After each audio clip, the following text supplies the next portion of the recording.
of data by flight controllers here in Mission Control. That blackout is scheduled to begin at 6:53 and 54 seconds p.m. Central Time. Again, a 6-minute blackout that will end, if all goes as planned, at 6:59 and 55 seconds p.m. Central Time. At that point, we expect to regain communications with the crew and a reacquisition of data through the Tracking and Data Relay satellite system. We will have a series of roll maneuvers. These are computer commanded that will roll the vehicle slightly to the left, then back to the right. That will bleed off excess energy as we begin our peak period of velocity. We expect to reach a maximum velocity of 24,661.21 miles per hour, equivalent to about Mach 33 times the speed of sound, shortly after we enter that blackout period. Once we exit the blackout period, of course, we're in the denser regions of the Earth's atmosphere, and then we get set up for the parachute deployment sequence.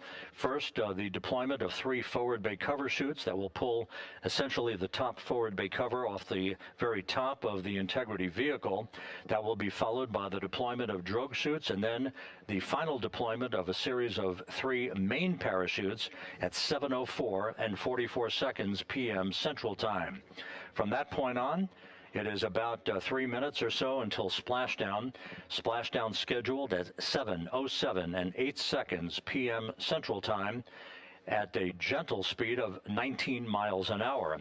So just to give you some perspective, at the time that we enter the Earth's atmosphere, we're traveling somewhere around Mach 32. We will splash down at a speed of about 19 miles an hour. The G-forces that will build on the crew members inside Integrity will build to about 3.9 Gs. That is what is expected and what they have trained for and what the spacecraft is designed to support.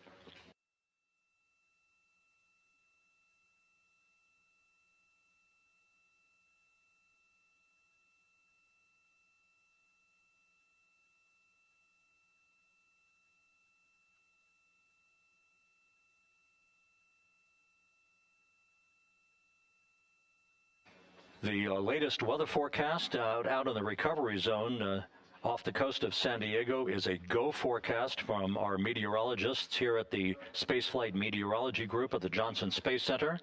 And standing by on the deck of the USS John Murtha is my colleague from the Kennedy Space Center, Megan Cruz. Megan?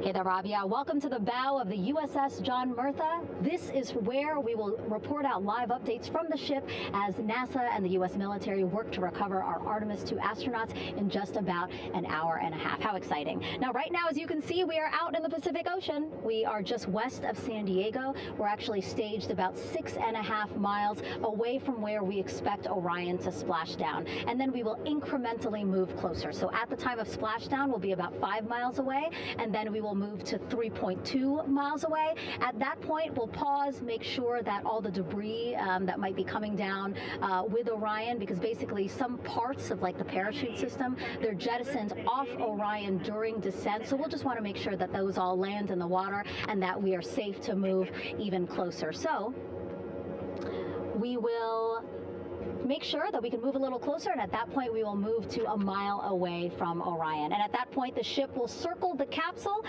while NASA and Navy recovery forces work to get our astronauts out, and we should have great views of the bow from here. But also we have a ton of cameras all around the ship. For example, we actually have some cameras right to the left of me here on the bow. These are very strong, stabilized cameras. We can really get up close to make sure that we are sharing all the images we have available to you. We also will have some views from above. We actually have 5 planes providing live views of splashdown today. In fact, some of those aerial assets just took off from San Diego minutes ago. And then actually here on the flight deck, you see 4 helicopters, the 2 in the back. Those will take off in about 30 minutes from now, also with live cameras. So again, lots and lots of imagery that we hope to share with you today. And then those 2 helos in the front, those 2 will pluck the crew out of the water and fly them back to our ship. Now, the combined team here on the ship, more than 550 people, left San Diego 4 days ago, and since then I've watched different teams train every day, rehearse, final preps to make sure that they're ready for today. So to give us more of an update about how recovery is going on right now, why don't we turn over to Paul here, Paul Serpinski. He is the Assistant Artemis Recovery Director. Great to have you here, Paul. Great to be here, thanks. Absolutely. So you just left the Landing Forces Operations Center here on the ship. How are we looking for recovery? Right now it's looking great. When I left, they were just about to get into weather briefing with Mission Control Center in Houston, but listening to the loops this morning and everything that's been going on, the reentry trajectory correction burn, the return trajectory correction burn went great. They were right down the money, right on the money, right down the middle where they should be coming back. Our forces here, our teams out in the water, all our boats are launched or will be imminently. So yeah, it's just coming along great. Yeah.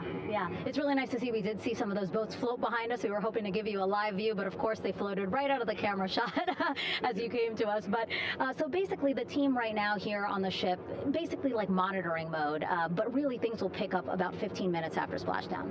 Yeah, so a couple minutes before splashdown, things start happening really, really fast. Mm-hmm. Some events during the re-entry, they're maybe a second or two apart, and so it just takes a whole lot of effort and a lot of updates back and forth between us and Houston to try to keep track of everything that's happening, all in real time. And then after splashdown, that's when the recovery team really kicks into high gear. Mm-hmm. We have our boat teams, our boat crews going out, our divers doing hazardous assessments as they get progressively closer to the capsule, making sure it's safe for all of our people to go in, and it's also safe for the astronauts to come out, because really at the end of the day, that's what we're here for, is we're to make sure that the astronauts get home safe after their tremendous journey to the moon and back. But then also we have, like you mentioned on a minute ago, all of our imagery helicopters are taking imagery, camera shots of it as it's coming in all the way through splashdown. I mean, they'll see it as soon as it crosses the horizon, all the way to the ocean here. And then afterwards, we have to recover actually Orion to bring it into the well deck of the ship. Absolutely, yeah. And so once the astronauts are safe on board, then those same dive teams are going to transition into securing the capsule. They'll position some equipment around it to kind of facilitate that. The ship will move into position. We'll attach a really big winch line to it, and then a bunch of tending lines. We'll pull the capsule around behind the ship and then start to slowly bring it in. And then, Orion comes in, goes hard down, and everyone cheers. Yeah, great day, exactly. Lots to coordinate, a lot to manage. Basically, planning for this recovery, Artemis 2 recovery, started a month after Artemis 1 launched. That was the uncrewed test flight of the Space Launch System rocket, as well as the Orion spacecraft. That was November 2022, a month later, all the planning for this. How does it feel to be so close to welcoming our friends, our astronauts home? I mean, for the whole team, I walked around the ship this morning just kind of visiting with a lot of people, a lot of groups, and just kind of get the feel of them. And everyone has that same kind of mentality. Everyone's excited. Everyone's thrilled to see all that work that we've been doing, like you said, for the last 3 years, since right after the last one came back till now. And some people even further back. Some of them go back a decade or more. So everyone is just excited, and they're ready. They're really ready for this, and just to be able to see our crew come back, that's going to be a thrill for everyone. How are you feeling? Are you ready? Is this something you ever thought you'd be doing? I'm ready.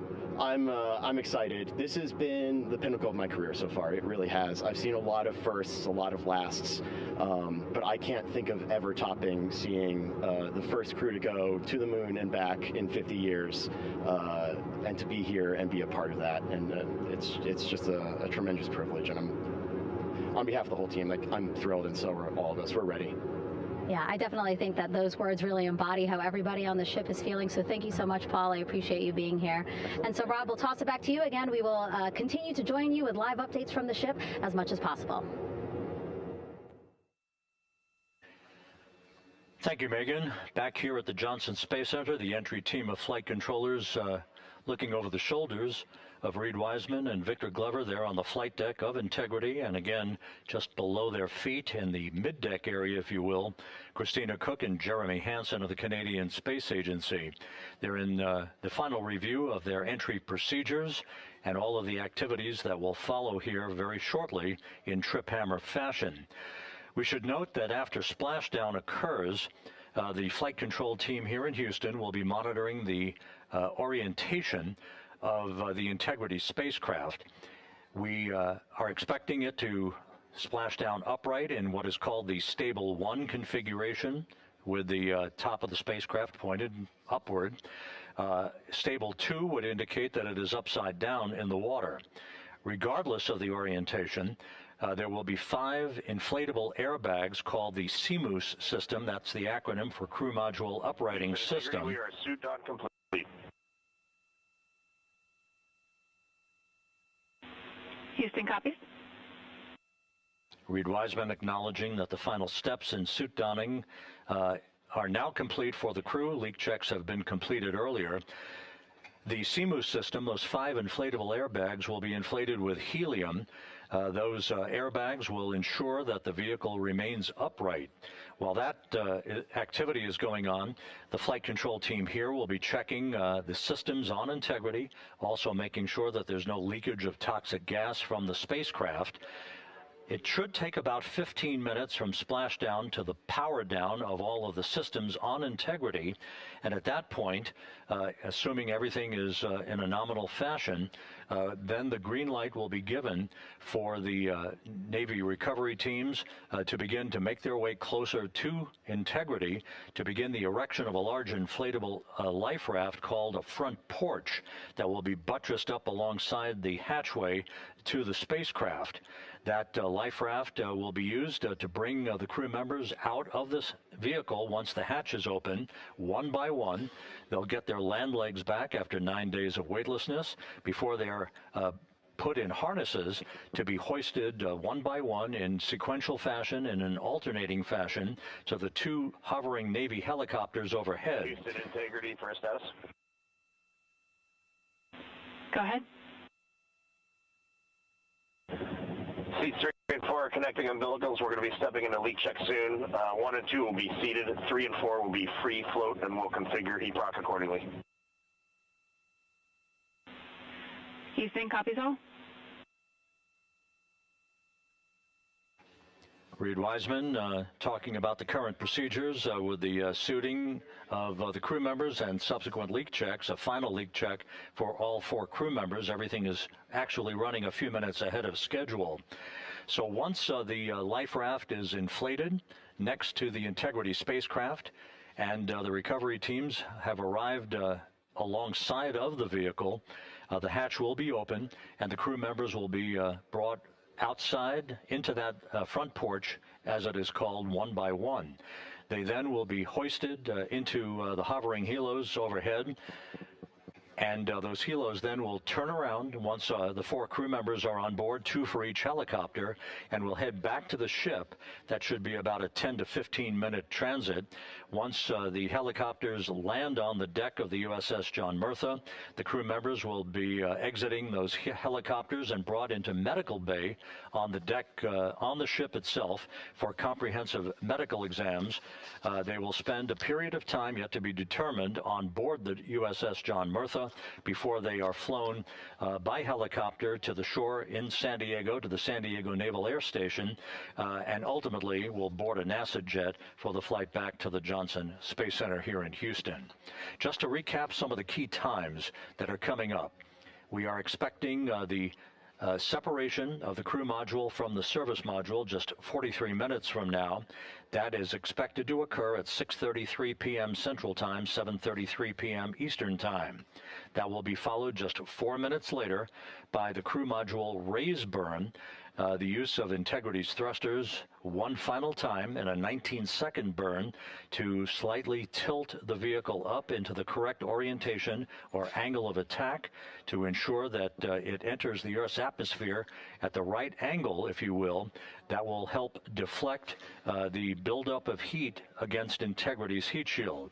This was a deliberate move, a change in the procedures from the Artemis 1 mission that resulted in unexpected char loss on the Avcoat heat shield that had not been intended based on the entry trajectory for the Artemis 1 mission.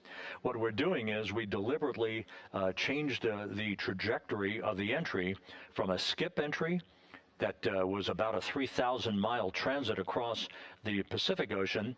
We are expecting now from entry interface to the point of splashdown to have a range of just 1,701 nautical miles, and that in of itself will reduce the exposure time of heating on the heat shield of the spacecraft. Once the raise burn is complete, then the stage is set for entry interface at 6:53 and 31 seconds p.m. Central Time. That means that Integrity will be entering the Earth's atmosphere at an altitude of 400,000 feet, traveling at about 34,882 feet per second, heading for its splashdown site off the coast of San Diego, as you just heard from Megan Cruz on the deck of the USS John Murtha. Splashdown once again under those three main parachutes is expected at 7:07 and 8 seconds p.m. Central Time, 5:07 p.m. Pacific Time, 2.5 hours before sunset. The actual total distance traveled for Integrity from launch to splashdown is estimated at 694,481 statute miles. Now that includes the first high elliptical Earth orbit following launch that enabled Integrity to move to 43,000 miles above the Earth at its apogee, and enabling a 24-hour period of systems checkouts before the flight control team here and the mission management team gave approval for Integrity to conduct its translunar injection that propelled it on its way to the moon and its historic lunar flyby. So the total distance we expect this vehicle to have traveled at splashdown, 694,481 statute miles.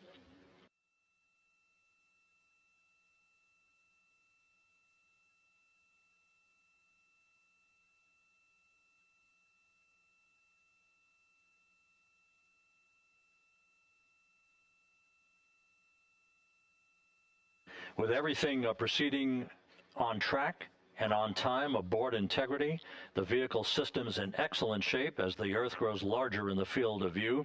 Let's go back to the USS John Murtha and Megan Cruz, who is standing by.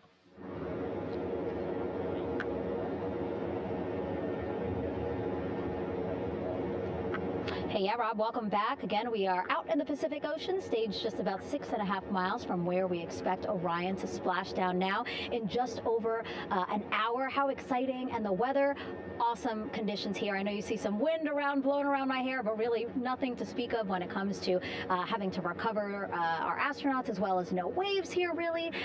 So yeah, we're expecting a really great day. Also, hopefully, some really great views. You can see behind me that some of the clouds are starting to break up, so that's really exciting. And now, of course, this ship has a lot of people ready and excited to welcome our crew back home, including Dr. Rick Schuring here. He is a NASA flight surgeon. Great to have you here, Rick. You too, Megan. It is a blessing to be out here this day with our teams. We've trained 3 years for this nonstop with the U.S. Navy and along with EGS, and we've so looked forward to this day. And you know, just by God's grace, everything's parting, the skies and everything. The crew's doing great. Looking forward to come back, and our teams are ready. So this is one of those days you've dreamt about, and now it's finally here, and we're ready, and just thankful to be a part of it. Yeah, and you play a really integral role. When was the last time you spoke to the crew, and how are they feeling in this last hour before splashdown? Sure. Yeah, so the crew woke up, when they splashed down, they were woken up about 8.5 hours ago. Me and my fellow crew surgeons, Doctors Chris Haas and Rafi Kumjian from the Canadian Space Agency, spoke with them about 6.5 hours ago, just to double check on how they're doing, if there's any medical issues, you know, how they slept, and then kind of go over their landing day protocol for their medications, for what we call a fluid load, to try to replace some of the fluid and electrolytes that they've lost with just a normal space adaptation. Once they got to space, they kind of have to replace some of that fluid to help them with the whole landing kind of readaptation to 1G, which they haven't done for the last 10 days. And then just kind of let them know how things are going to play out, you know, out with the open water teams all the way until we finally get to the med deck. So they were very pumped up, very hurried though. They had a lot of cabin configuration, a lot of things to get ready. So they're excited, but also very focused on the job that they had to do. So like again, we've trained a long time for this, and we're ready. And you said some medications. I mean, those are kind of just to mitigate the effects of, obviously, their more than 695,000 mile journey back to Earth. It's just like anti-nausea medication, right? Yeah, exactly, Megan. The astronauts are very healthy, fortunately, and even when they come back in reentry, the human system is very kind of dynamic. It has to readapt very quickly, and one of the most common responses they get is just some stomach awareness, to some nausea, even to some vomiting. And with our crews that land out in Karagana, the Soyuz crews or our SpaceX crews, they all kind of experience the same thing. This will be the first time we're landing in water since December 1972, and I worked with all the Apollo astronauts years ago, and they all told me that landing in the water, especially in the Pacific, can be very provocative. So we take steps to give them medicines to really mitigate some of that nausea, vomiting, help them feel a little bit better, and also sometimes just use a little anti-inflammatory medicine just to help with coming back to 1 Earth or 1G. The effects of microgravity, especially as you age and you have a little arthritis, you feel great in microgravity, and everyone kind of curses coming back to the ground like, oh dang, 1G, but so that helps a little bit. But for the most part, the main thing is just replacing that fluid and then trying to help them with that transition back to 1G, and then we're ready to go. Yeah, and their health is assessed almost immediately after they splash down. Yeah, so we have Dr. Jesse Wang, and we have our independent duty corpsmen, who are the Navy version of paramedics, extremely highly trained, highly experienced Navy medics and divers who will go out there, open the capsule about 25-28 minutes after splashdown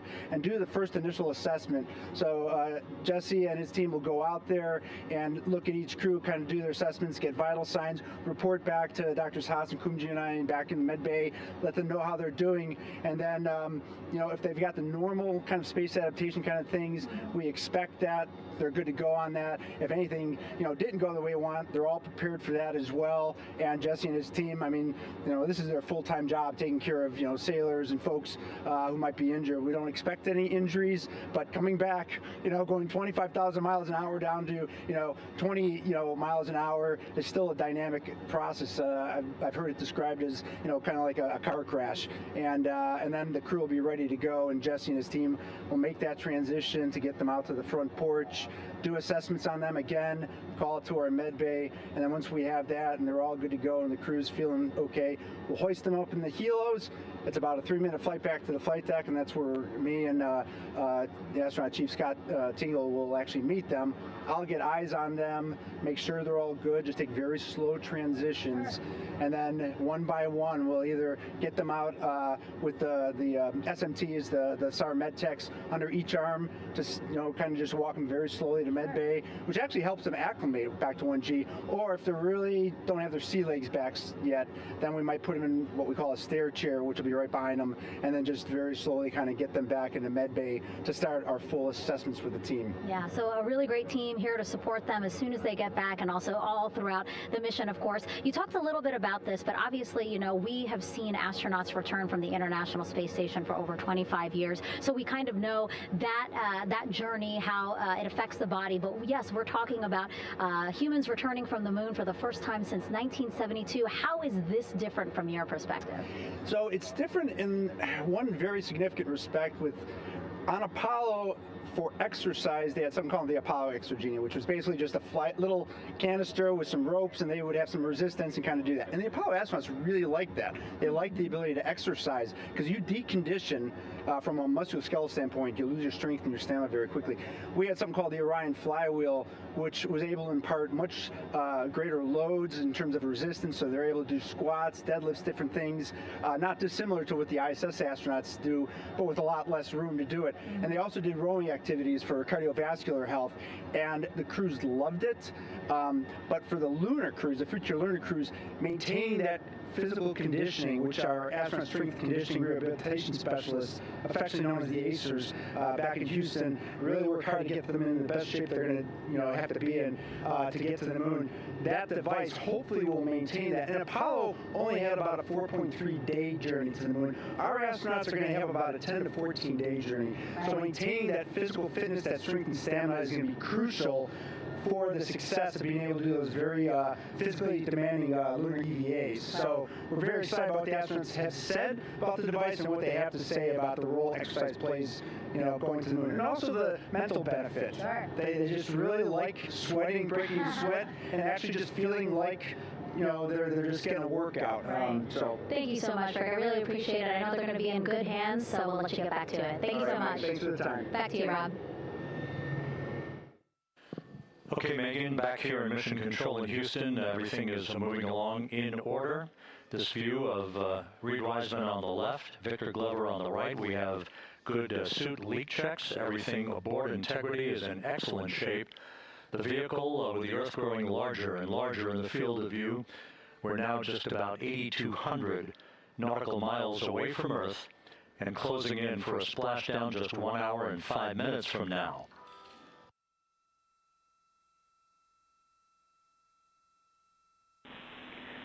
Integrity, just under a minute till your GPS maneuver initiates, and both GPS units look eager to acquire. Outstanding. Seats 3 and 4 are working on seat strap in now. Houston copies. Once again, as we start to close in on some of the major milestones, so the first one coming up in just 31 minutes. And Integrity, just confirming the LCG gas trap was able to be closed out. Affirmative. Copy. Crew module, service module separation scheduled just 31 minutes from now.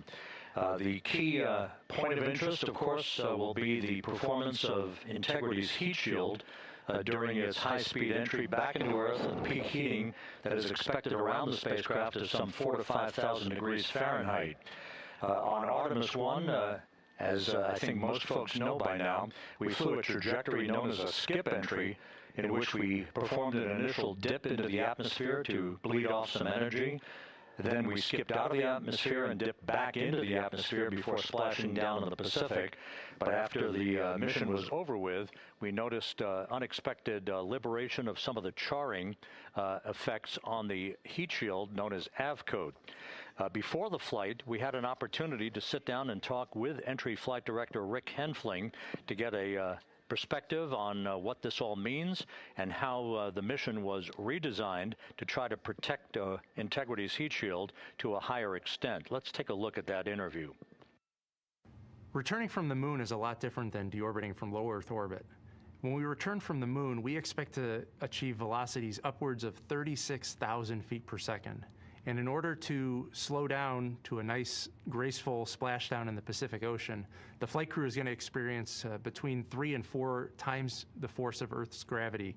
On Artemis 1, pressure buildup inside the char layer of the heat shield resulted in the char losses we saw. NASA established a Tiger team whose job was to investigate the cause of the problem and then make recommendations on how to fly the Artemis 2 mission safely and successfully. And so for Artemis 2, we are going to fly a profile that ensures the spacecraft will not see that same type of pressure profile. And so the char losses seen on Artemis 2 will not be like the ones that we saw on Artemis 1. Rick Henfling indicated that the orientation of the spacecraft and the shortening of the distance of transit to the splashdown zone from the point of entry interface when we reach the top of the Earth's atmosphere, which will be coming up at 6:53 and 30 seconds p.m. Central Time, should do the trick in minimizing the deleterious forces against that heat shield that were noticed on the Artemis 1 mission. We think we see a beautiful sunrise over the west coast of Australia.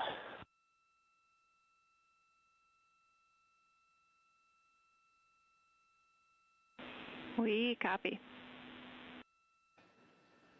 Commander Reed Wiseman reveling in his final hour in space on this mission as Integrity is passing over the southwest coast of Australia now at an altitude of some 7,600 nautical miles. That will begin the southwest and northeasterly transit across the Pacific Ocean. Let's talk a little bit more about some of the highlights and some of the numbers associated with the points of interest here. We are 27 and a half minutes away from crew module, service module separation. That will be followed about 3.5 minutes later by the raised burn that we've discussed, a 19-second burn of Integrity's thrusters to fine-tune its angle of attack as it enters the Earth's atmosphere. Entry interface is scheduled 47.5 minutes from now. That's the point at which we will reach the top of the Earth's atmosphere, traveling about 34,882 feet per second at an altitude of 400,000 feet. Just 24 seconds after entry interface, we will begin a blackout period of 6 minutes in duration at 6:53 and 54 seconds p.m. Central Time. Now, right about 10 seconds after the blackout period begins, we are expected to reach peak speed, which would be 24,661 miles an hour. That'll be about 103 miles an hour short of the velocity record set by the Apollo 10 astronauts, Tom Stafford, Gene Cernan, and John Young, when they returned from the moon on the Apollo 10 mission in 1969. That blackout period is expected to last 6 minutes in duration. At 6:54 and 52 seconds p.m. Central Time, we'll reach our peak heating period of about 4,000 to 5,000 degrees while we're in a communications blackout from Integrity and its astronauts. That blackout should end at 6:59 and 55 seconds p.m. Central Time, at which point we expect to regain communications with the crew. Capcom Jackie Mahaffey here in the flight control room will be talking to the crew, calling them, and we'll await a response from the crew as they come out of that blackout period. And at that point, their altitude will be just 157,000 feet above the Earth, traveling at 13,000 feet per second with a range to splashdown of just 147 nautical miles. From that point on, the next key series of events will be the deployment of a series of parachutes that we discussed before. First, the forward bay cover chute deploy that will pull the forward bay cover away from the top of Integrity, followed by drogue chute deploy, and then the main chute deploy that's expected at 7:04 and 44 seconds p.m. Central Time. That will begin the gentle descent of Integrity towards its splashdown at just a velocity of just 19 miles an hour, and that will begin the recovery operations that you just heard Megan Cruz discuss with her folks on the USS John Murtha. All of Integrity's systems in great shape. The crew is suited up. Leak checks complete as we stand by for the next major milestone, which will be the crew module service module separation just 24.5 minutes from now.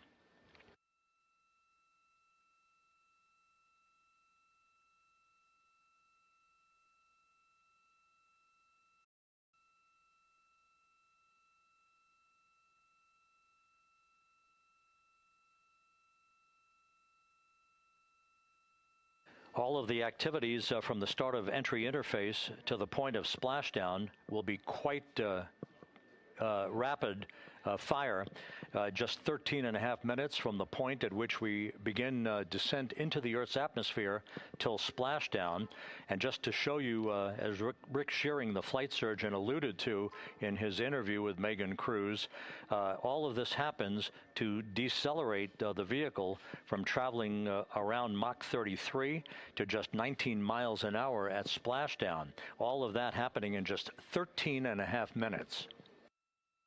But the vehicle and the parachutes are all designed to support all of that, so we'll be standing by to report all that to you in sequential fashion as these milestones are ticked off and as we hear from the crew during its entry back into the Earth's atmosphere and ultimately when they emerge from the blackout period, and at that point we'll be just minutes away from splashdown.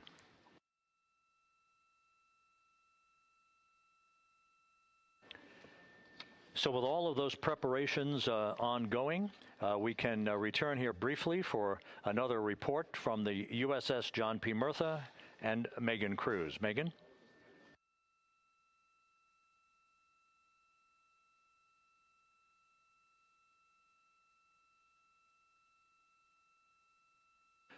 And we'll regain that communication with the USS John P. Murtha just momentarily. In the meantime, everything is on track aboard Integrity, the flight control team here in Houston, led by Entry Flight Director Rick Henfling. The voice you will hear talking to the crew is that of Jackie Mahaffey. She will be reporting everything to the crew and receiving their reports as they enter the Earth's atmosphere for their 13.5-minute plunge back into the atmosphere for splashdown off the coast of San Diego. Now we have the ship back with us and Megan Cruz aboard the USS John P. Murtha. Megan? 11 balloon, right?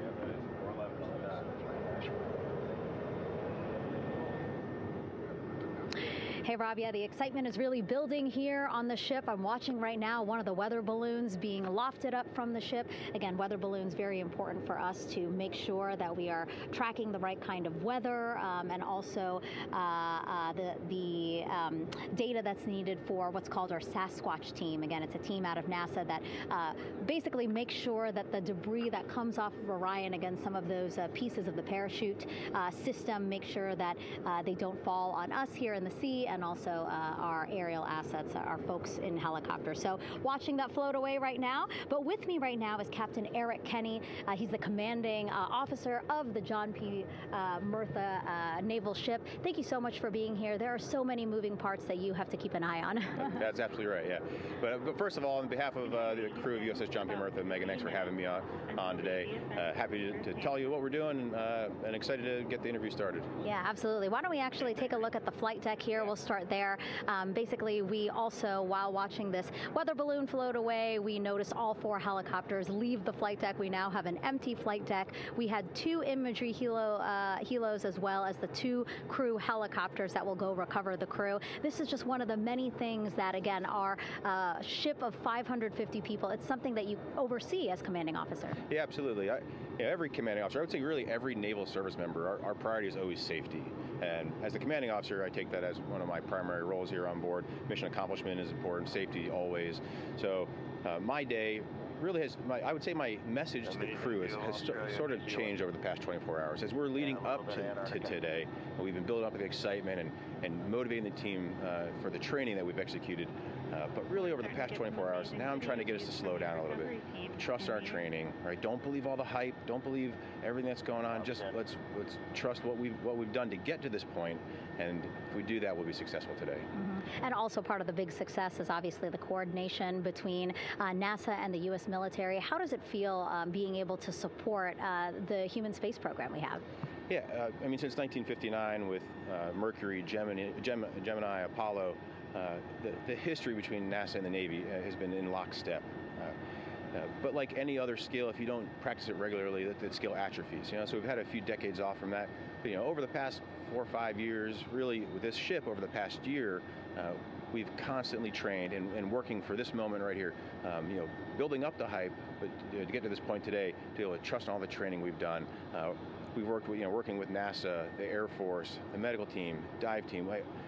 You want to talk about high-performance organizations coming together, working in unison? We are seeing that here on board the USS John P. Murtha, and I can't be more proud of all the work everyone's doing. Yeah, you had some great words this morning saying just that, again, that it's really nice to see everybody working together and so excited. I mean, you just became the commanding officer of this ship back in February. How does it personally feel for you to be a part of this historic moment today? Yeah, I mean, first and foremost, I'd say any opportunity to command any warship in the United States Navy is a tremendous honor, is a pinnacle of any naval officer's career.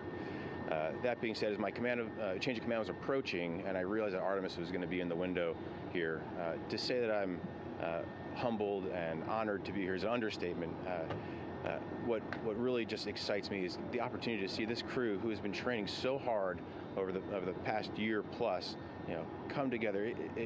It is what inspires me. Listening to NASA and the ownership and pride they take, they make my crew better. I think we're making NASA better together. That synergy is something that I'm happy to see and hopefully take forward with me in my career. Yeah, it's all about partnerships. We couldn't do it without you, and we couldn't have gotten to the moon without our international partners as well. So thank you so much, Captain. It was really great to have you here today. Thanks, Megan. Awesome. All right, Rob, back to you. Thank you, Megan. Back here in Mission Control in Houston, We just had a quick view of the crew. We'll get that view back, and there they are again. Here in Mission Control, the entry team of flight controllers led by Rick Henfling and Jackie Mahaffey serving as the spacecraft communicator. We have just handed over communications links from the Deep Space Network that we communicated with the crew through from the time of the translunar injection burn back on April 2nd. We've just handed back to the Tracking and Data Relay Satellite System as we prepare for the crew module service module separation that will take place just 17 minutes from now. With the Earth looming in front of Integrity as it barrels back for a splashdown of the Pacific just 50 minutes from now, we're just 5,700 nautical miles from splashdown. Just one other quick note about the comparison from the Artemis 1 entry profile to the Artemis 2 entry profile and how that is serving as an extra layer of protection for Integrity's heat shield. The Artemis 1 entry had an entry range of some 3,178 nautical miles, a very long downtrack, and a very longer period of exposure to heat loads than we're experiencing tonight. It also had that skip entry profile that we discussed earlier, dipping into the Earth's atmosphere, then back out, then back in. It was about 20 minutes of exposure. Integrity, Houston, comm check on TDRS. Jackie, we have it loud and clear on TDRS. We have you the same. And there's one of the weather balloons being deployed from the USS John P. Murtha.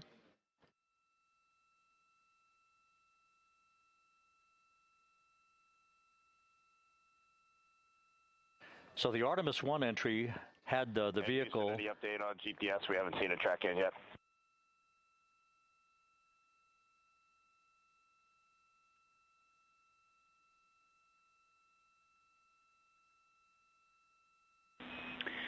Reed, we are watching. We are starting to get into the window where they may start acquiring, so should be within the next 10 minutes. Okay, sounds good. We're holding at step 17 and getting ready for CMRCS hot fire.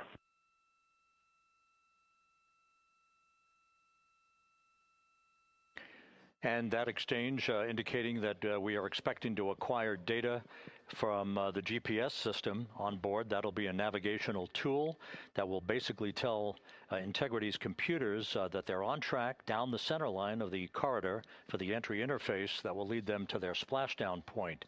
Once again, the Artemis 1 entry exposed the heat shield for about 20 minutes of peak heating. For Artemis 2, we're going to reach a downtrack distance of 1,701 nautical miles from the point of entry interface with just 14 minutes of duration. And it's basically a different angle of attack, a little bit steeper angle of attack that will protect the heat shield from excessive heat loads. So that is the difference between Artemis 1 and Artemis 2, all designed into this mission to gather data, to protect the heat shield, since the Artemis 3 mission and beyond will have a different designed heat shield that will allow that skip entry type of profile to be resumed for all of the future missions coming back from the south pole of the moon when we initiate lunar landings. So we've handed over to the Tracking and Data Relay Satellite System. That's where we'll have communications for the rest of the flight. Just to give you some time hacks here, we're 13.5 minutes away from crew module service module separation, and just 17 minutes away from the raise burn, that 19-second firing of the thrusters that will basically be the final fine-tuning of the angle of attack for Integrity as it enters the Earth's atmosphere.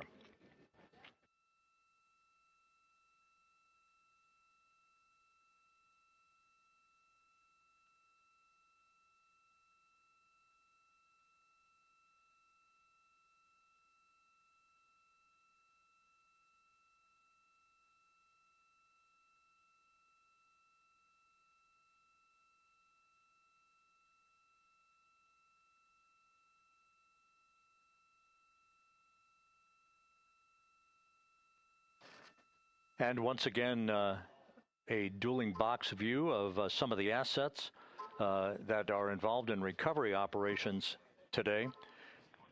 The integrity, cabin configured, all crew suited and seated. Houston, copies. That confirmation from Reed Wiseman aboard Integrity, as you see the assets being deployed to the splashdown zone. At the time of splashdown, we expect the John P. Murtha to be about 5 miles away from Integrity, keeping a safe distance until we are sure that the vehicle is in the water and upright, and that it is in a good configuration system-wide for the recovery teams to begin to approach the vehicle to erect that inflatable raft. 2 minutes to CM RCS warm-up hot fire. We're ready. That call from spacecraft communicator Jackie Mahaffey indicating that we're 2 minutes away from a quick burst of the reaction control system. Thrusters, that will be a hot fire test prior to the separation of the crew module from the service module. The European service module has performed flawlessly throughout this flight. Everything, all the burns that had been prescribed for that service module have been executed on time and without a problem. There is the European flight control room that has overseen the manufacturing, the design of the European service module. They deserve quite a bit of credit on this mission for not only propelling the Integrity and its astronauts toward the moon, but also conducting the fine-tuning of its trajectory to bring it to this point where we are dead spot on down the middle of the corridor trajectory-wise to bring Integrity down for its splashdown in the Pacific just 44 minutes from now.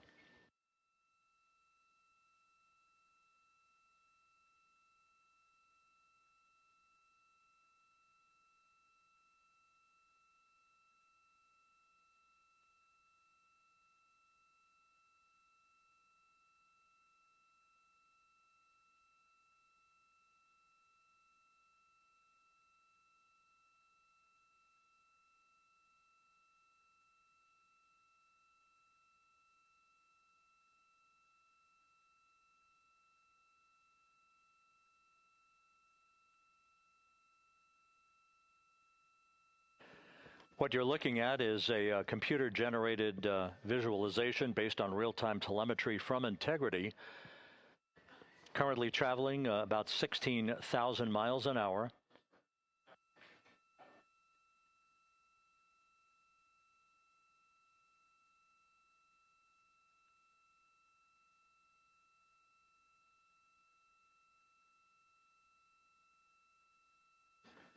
Integrity traveling about 16,000 miles an hour. For the prop cautions, we're taking a look. Copy that. Now just about 5,100 miles from Earth. Splashdown scheduled 43 minutes from now. We're just 9.5 minutes away from the crew module service module separation.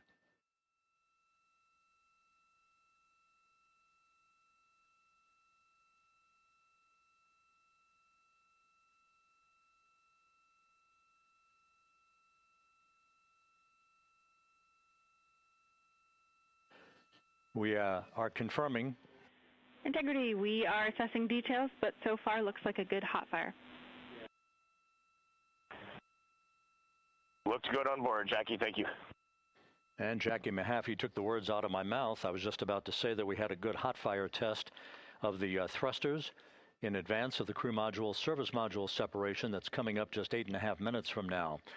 This will begin the period in which we will have rapid-fire succession of critical activities on board that will lead to entry interface just 28 minutes from now, where the vehicle will enter the Earth's atmosphere at an altitude of 400,000 feet.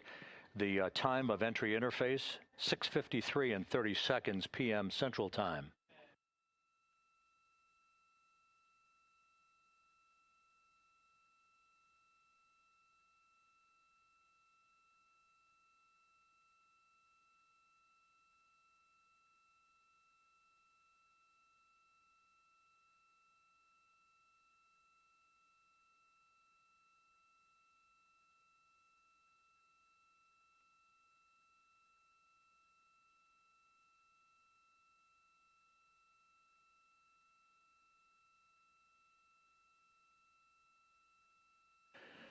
Integrity's astronauts were awakened at mid-morning to begin their entry preparations. And propulsion officer now reports a good hot fire test in preparation for the crew module service module separation.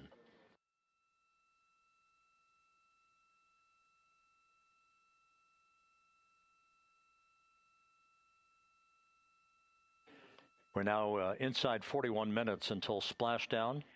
Integrity Houston, we have confirmed a good CMRCS hot fire. And although we are not seeing GPS acquired yet, you can skip the troubleshooting steps in 157 for now. Integrity copies.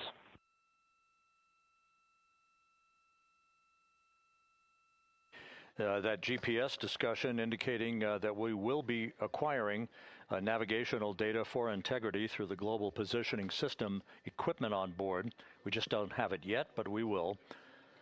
All of Integrity's systems are in great shape to support its high-speed entry into the Earth's atmosphere. It, once again, will reach a peak speed of 24,661.21 miles an hour. Your call, GPS. We at least have GPS 1 looking good on board.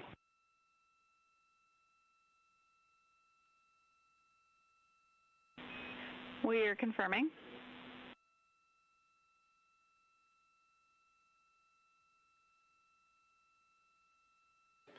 The guidance, navigation, and control officer here in Mission Control confirming that we have good lock on GPS data. We are on a communications link now through the tracking and data relay satellite system. Now, following splashdown, we're going to lose that link and go to what's called a VLDR, a very low data rate communications link, so that we can talk to the crew inside Integrity as they are on the water. Integrity, confirm we do see good GPS. We do too, especially GPS 1 is accepting in nav channels 1 and 3. That GPS data is basically telling Integrity's onboard computers its position relative to the Earth, but its trajectory and its orientation according to flight dynamics and the guidance, navigation, and control officer is spot on. We have now armed the pyros for the crew module service module separation coming up less than 5 minutes from now.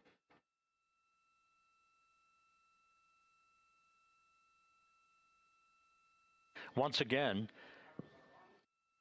just 10 seconds after entry interface, we will see Integrity reaching its peak speed of 24,661.21 miles per hour.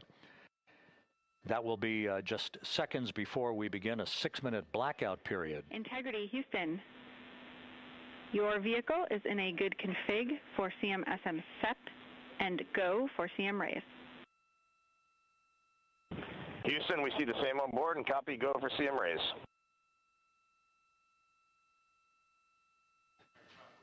That CM raise referred to as the slight firing of 19 seconds by Integrity's thrusters with a change in velocity of 9.9 feet per second, a slight nudge of the aft end of the vehicle so that it's tilted a bit upward, providing the final angle of attack as the vehicle enters the Earth's atmosphere.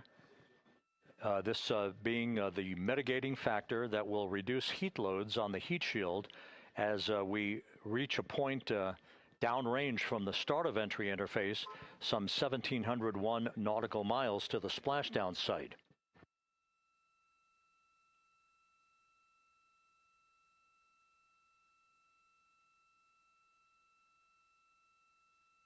Integrity systems in excellent shape.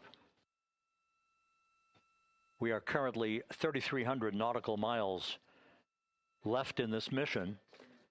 Splashdown scheduled 36 minutes, 39 seconds from now.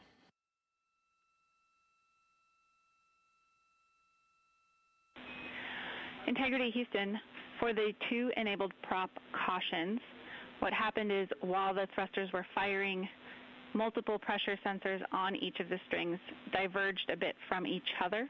Those limits look to be set pretty tight. We think it could happen again when the thrusters fire in the future, so we are going to suppress those messages. We concur with suppress, not inhibit. Thank you. That exchange between Jackie Mahaffey, our Capcom for tonight, and Reed Wiseman aboard Integrity, indicating basically to ignore sensor data. All of Integrity's systems are in good shape.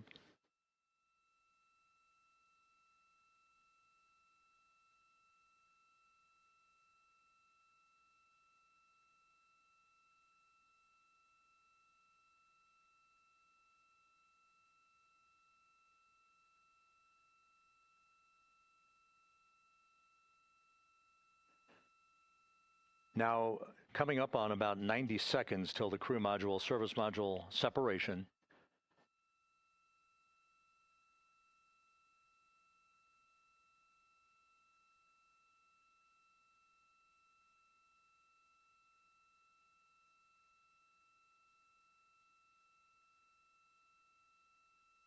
All quiet here in Mission Control as we enter the most critical phase of the completion of this flight. All of the preparatory activities leading up to the vehicle entering the Earth's atmosphere just 21 minutes from now.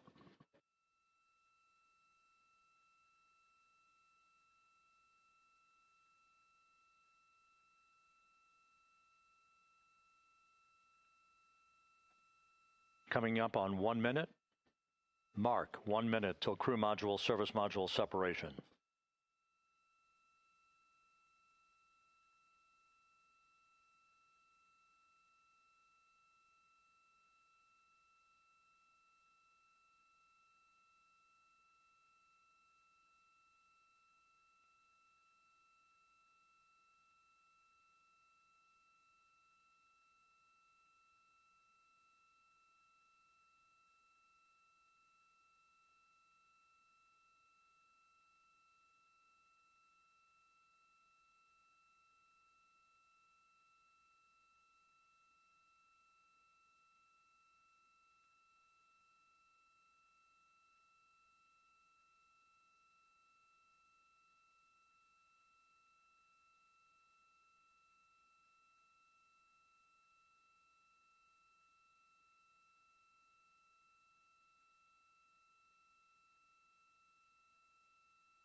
And we have confirmation of crew module, service module separation. And a great view, albeit momentarily. Houston, good step on board. Houston copies and concurs. The European service module now separated from Integrity, a job well done. Integrity, no action for the 4 CDH cautions. Those are SM related, not applicable. Integrity.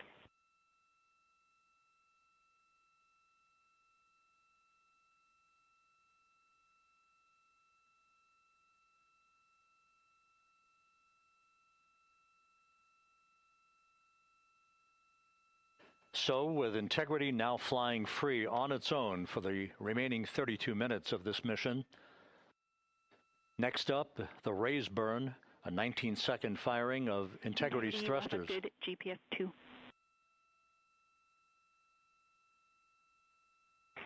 Integrity copies, good GPS 2. Coming up on the 2-minute mark until the raise burn. Again, this is the final tweaking of the orientation of Integrity to put it in the right angle, if you will, the angle of attack that it will fly in during its entrance into the Earth's atmosphere. Entry interface now just 18 minutes, 25 seconds away. This is a visualization, but driven by real-time telemetry. This is the maneuvering of Integrity to the raise burn orientation. Just 2,800 miles from Earth.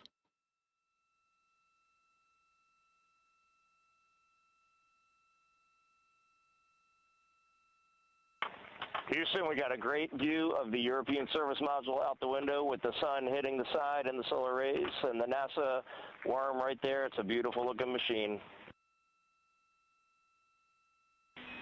Roger.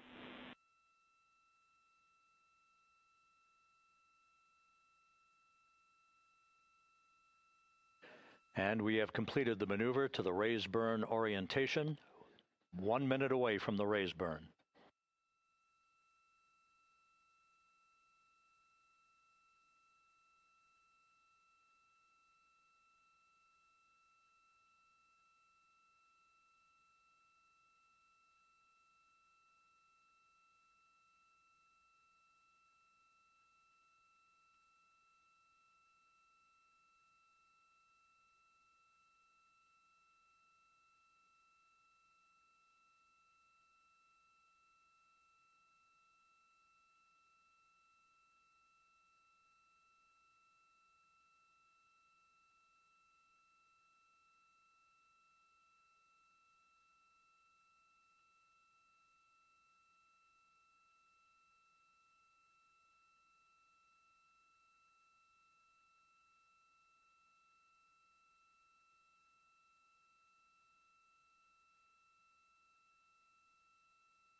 And the crew module raise burn is underway, a 19-second firing of the thrusters, and we have a completion of the burn.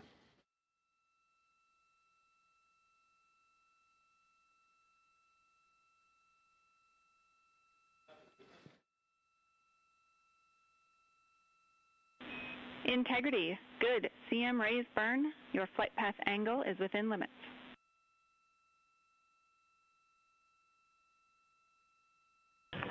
Integrity copies. Looks good on board, Jackie.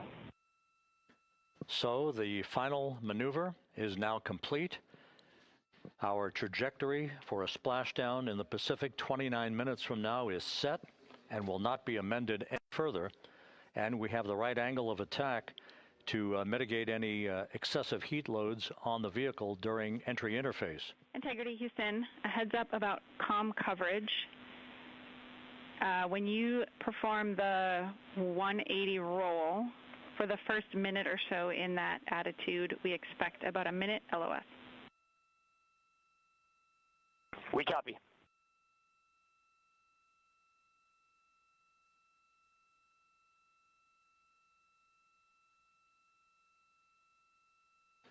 So for those who are watching the series of events coming up, we will enter the first traces of Earth's atmosphere 14 minutes, 45 seconds from now. 6:53 and 30 seconds is what is pegged for entry interface at an altitude of 400,000 feet, traveling at approximately 34,800 feet per second, range to touchdown or splashdown 1,701 nautical miles. 24 seconds after entry interface, we will enter a 6-minute blackout period in which we will lose communications with the crew. This is expected due to the buildup of plasma around the vehicle. That's an ionization effect due to the collision, if you will, of the velocity of the spacecraft with the friction of the Earth's atmosphere. That 6-minute blackout is expected to begin at 6:53 and 54 seconds p.m. Central Time. During that period of time, we will reach our peak speed of 24,661 miles per hour. That comes just short, based on unofficial data from the flight dynamics officer right now, will come just short of the velocity record set by Apollo 10 of 24,791 miles per hour in 1969. We expect peak heating on the vehicle at 6:54 and 52 seconds p.m. Central Time, a minute and 22 seconds into entry interface. At that point, we will be just 204,000 feet above the Earth, traveling at 33,000 feet per second. The blackout period is expected to last 6 minutes. We expect that blackout period to end at 6:59 and 55 seconds p.m. Central Time. From the end of the blackout period until splashdown, it is just 7 minutes, at which point we'll start deploying the series of parachutes to slow Integrity down to an ultimate splashdown velocity of just 19 miles an hour.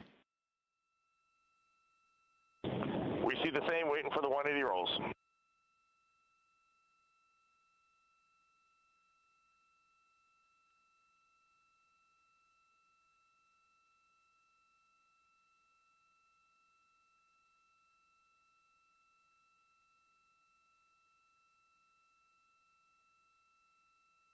The parachute deployment sequence, once again, will come in several segments, but in rapid fire succession. And we have a great view of the moon out window 2.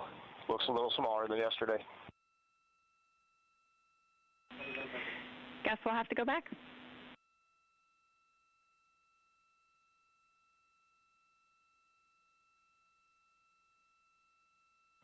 Reed Wiseman and Jackie Mahaffey exchanging discussion on a view of the moon that Integrity's astronauts are seeing in the final minutes of this mission that will be completed with splashdown just 25 minutes from now. 3 forward bay cover parachutes will be used to pull the forward bay cover off the top of the vehicle. Then 2 drogue parachutes will be deployed to slow and stabilize the crew module during its descent, followed by 3 pilot parachutes that will lift and deploy the main parachutes from the forward bay. The final sequence will have 3 main parachutes deployed. These will be 116 feet in diameter, each main parachute approximately 265 feet long when reefed. The parachutes will ultimately slow Integrity down from its peak speed of almost 33 times the speed of sound to a gentle 19 miles an hour at splashdown.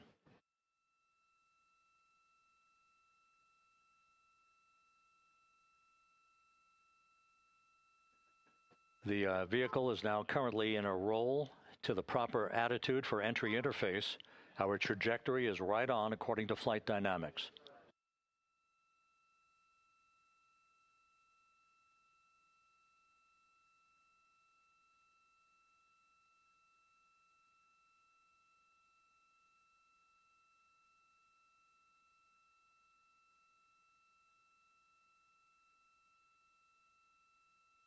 Integrity is on a trajectory from southwest and northeast across the Pacific Ocean, descending at a rate of 15,000 feet per second.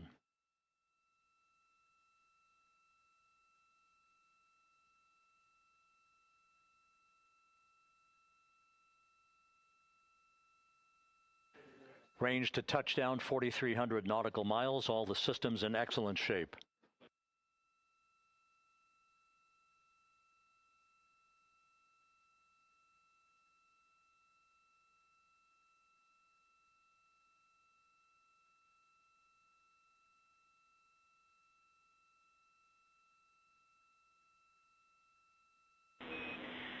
Integrity, Orion in the EI roll 180 attitude.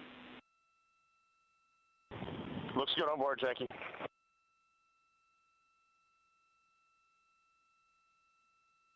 This view out of one of Integrity's windows. We had a call for 3 good baros. Those are barometric pressure sensors that feed altitude and rate of descent information to Integrity's computers that will trigger the parachute deployment sequence. We are less than 9 minutes away from entry interface, 22 minutes from splashdown.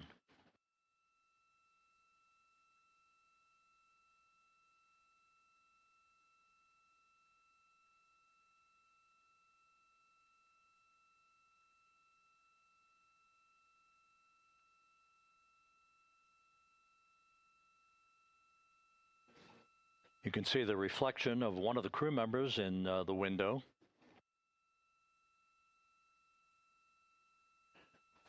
Out in the Pacific, the weather conditions remain go. Just a few clouds, some scattered clouds, winds at 10 knots, wave heights just about 4 feet. A gentle day in the Pacific for the homecoming of Integrity's astronauts.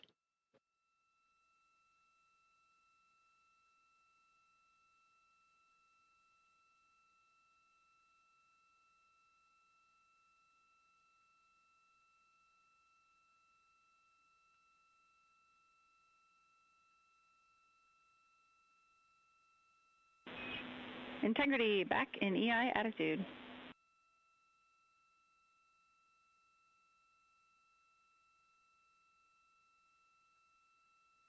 We see the same on board, Jackie.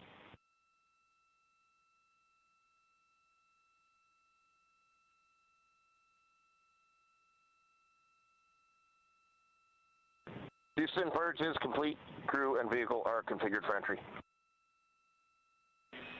Houston copies.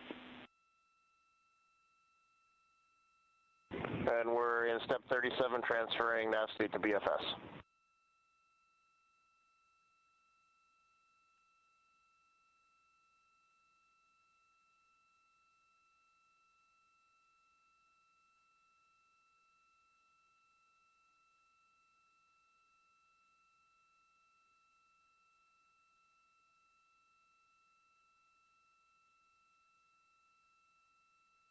And Houston, in instruction 509, we are not below 0.2.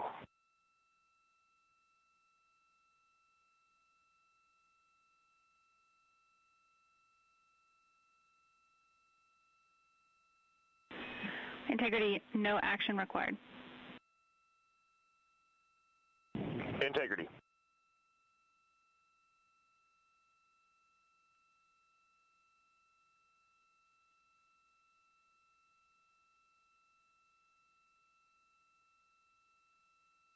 Now 6 minutes away from entry interface. We will hit the first traces of Earth's atmosphere at an altitude of 400,000 feet, traveling about 34,882 feet per second. Range to splashdown at that point will be 1,701 nautical miles.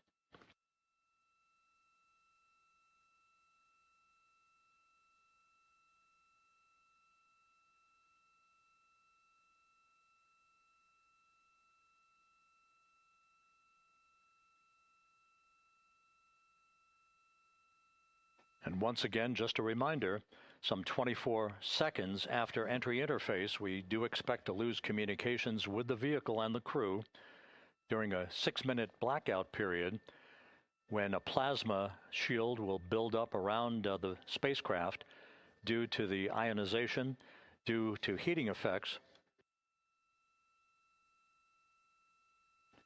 And Flight Dynamics has just confirmed we will have a blackout period of exactly 6 minutes in duration. And once again, that's due to the fact that a plasma buildup around the vehicle will prevent communications and data, so we will not be able to talk to the crew members at that time, nor will we receive data here in the flight control room. Houston, everything is looking good on board. Just confirm no pre-EI downloads. Houston concurs.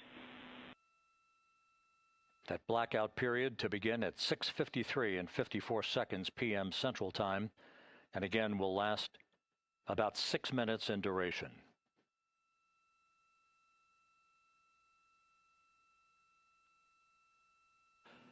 We're 4 minutes away from entry interface.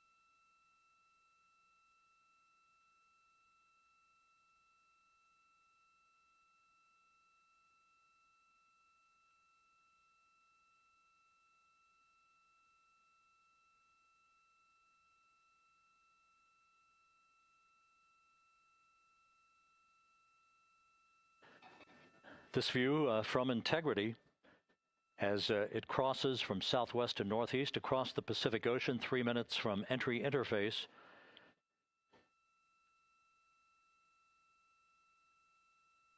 "16.5 minutes till splashdown."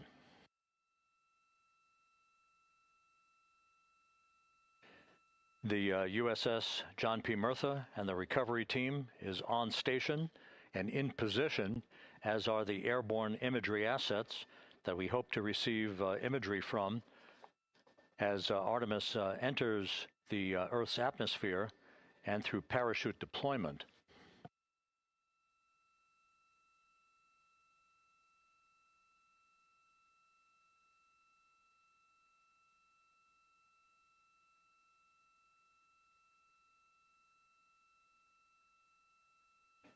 All of Integrity's systems are in great shape. The crew is ready to complete its mission just 15.5 minutes from now. All of the activities today have gone off in perfect fashion. No issues with the vehicle, no issues with the crew. And the weather at the splashdown site is go.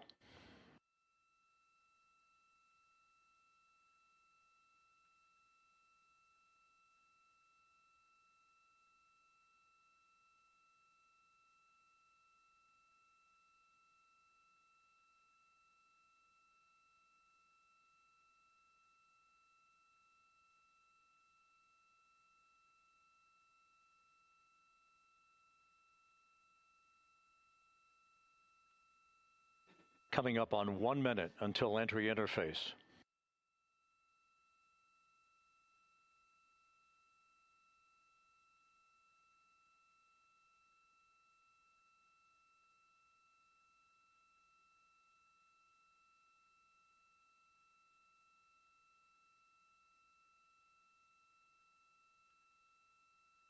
Mark 1 minute until entry interface. 1 minute, 20 seconds until the expected start of our 6-minute blackout. Integrity, 1 minute to a 6-minute blackout. Integrity.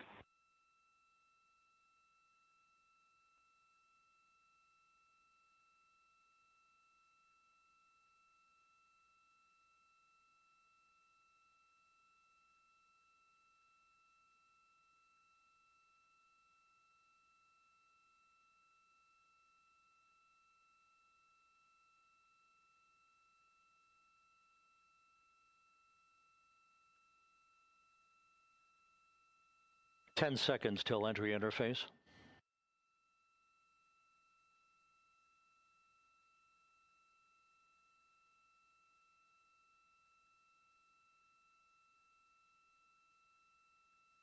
And we have crossed the threshold, now entering the Earth's atmosphere. We're at 400,000 feet, traveling 34,800 feet per second.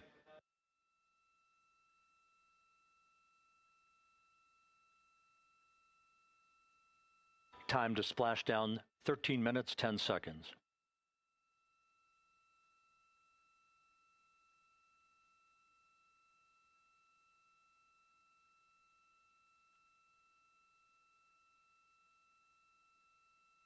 And as predicted, we've entered our communications blackout.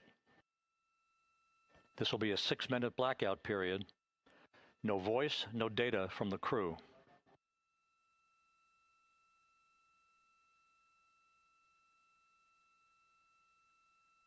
We're 30 seconds away from the anticipated point of peak heating on the vehicle, where temperatures will rise to about 4,000 to 5,000 degrees Fahrenheit.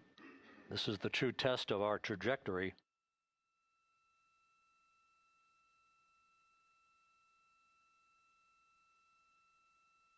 And from the G5 aircraft in the vicinity of the splashdown zone, this view of Integrity. So that pinpoint of light shows the vehicle as it enters the period of peak heating in the Earth's atmosphere, the first tug of gravity being felt by Integrity's astronauts since their launch back on April 1st.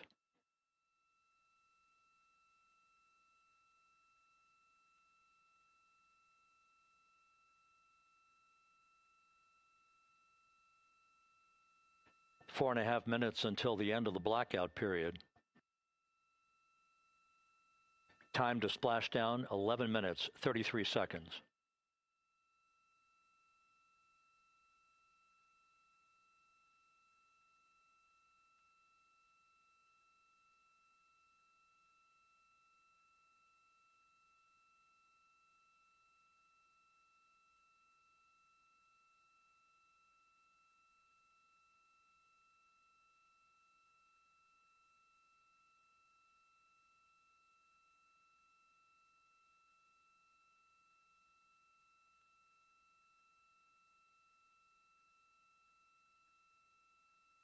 The landing and support officer reports that the P-3 has acquisition on Integrity.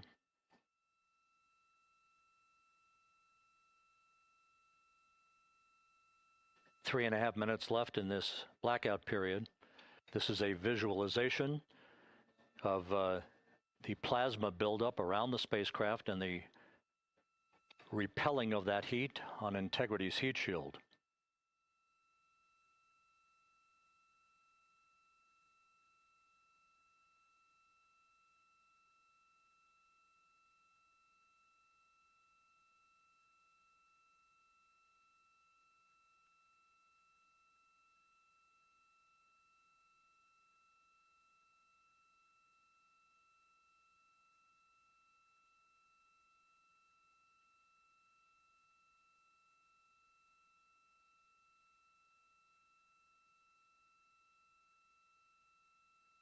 Flight Dynamics reports that airborne assets in the vicinity of the splashdown zone do have a visual on Integrity.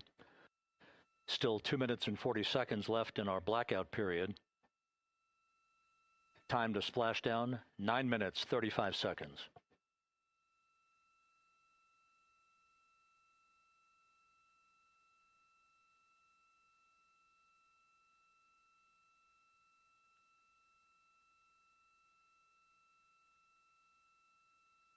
Multiple airborne assets as part of the recovery team all have visuals on Integrity.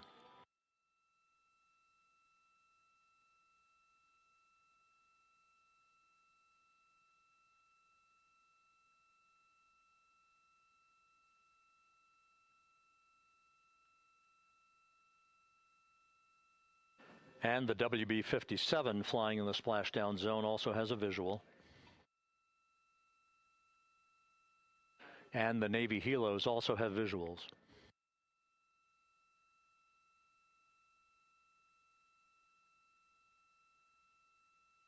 We're still in the blackout period. Still do not have communications from the crew.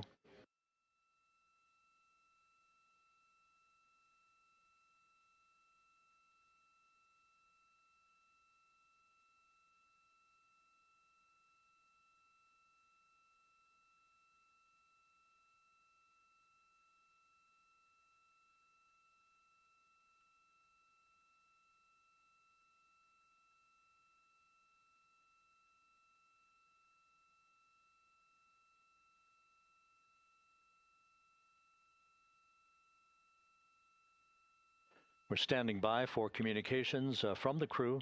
We should be out of the blackout period less than a minute from now.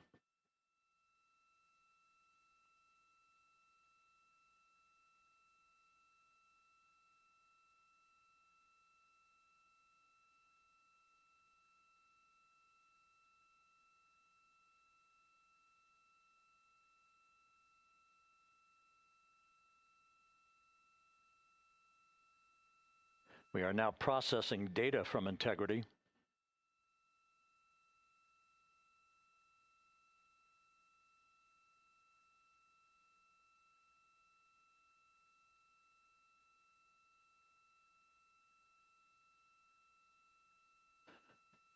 Landing and support officer reports the small boats are en route to the splashdown target zone.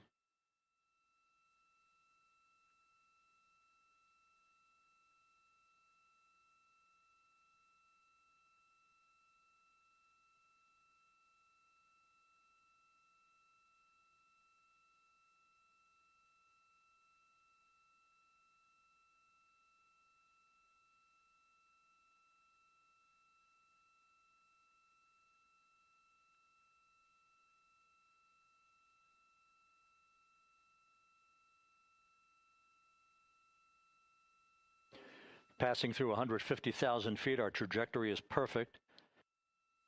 We're getting intermittent views of Integrity. Still waiting to establish voice communication.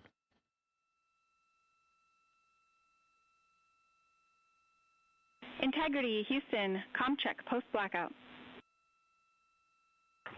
Houston, Integrity, we have you loud and clear.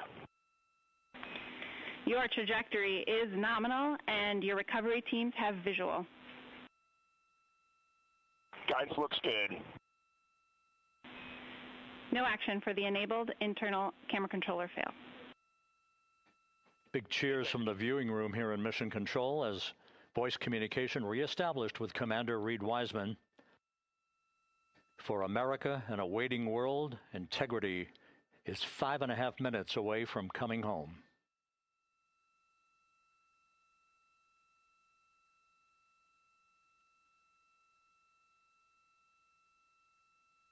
Passing 100,000 feet now.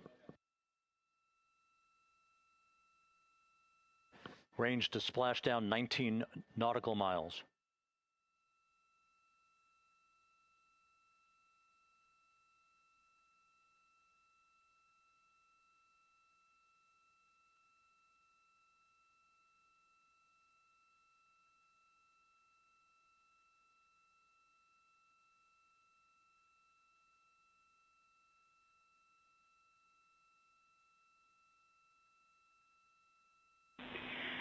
Integrity, impact to the camera controller fail is no Cab 1 views of the chutes.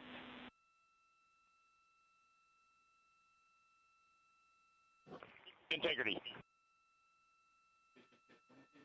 We're processing good data through the GPS system.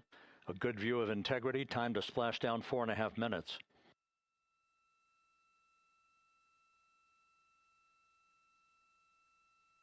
And a view of Integrity from the WB-57. We're at 50,000 feet.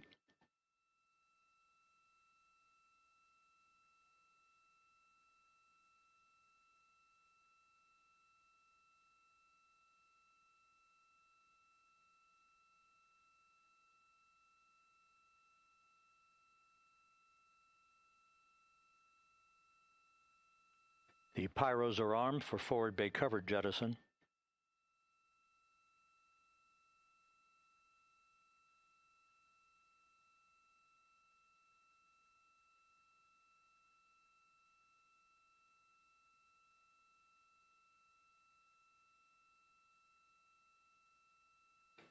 And there go the first series of parachutes, and we're on drogues. And Houston, we're visual 2 drogues out the window. 2 good drogue chutes. Next up. We copy, we see them. Next up, the deployment of pilot parachutes that will pull the main chutes out. Time to splash down 3 minutes and 10 seconds.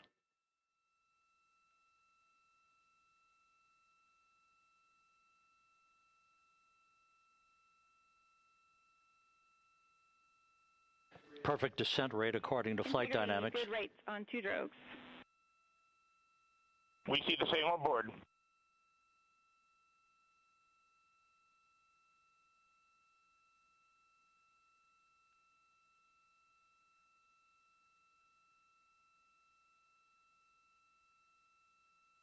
Passing through 10,000 feet, still on drogues.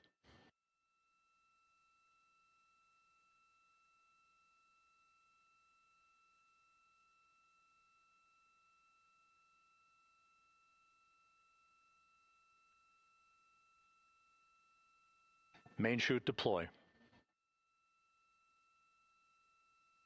We're at 5,000 feet.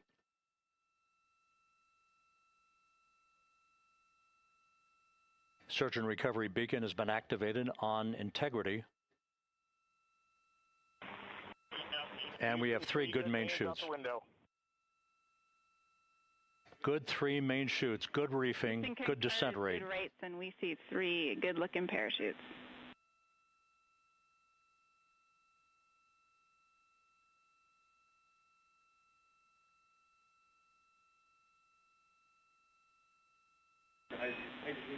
Integrity, cabin pressure indicates no need for hydrazine checks. Integrity copies. This is a perfect descent for Integrity. Its crew sounding hale and hearty on board. Time to splash down 1 minute, 15 seconds.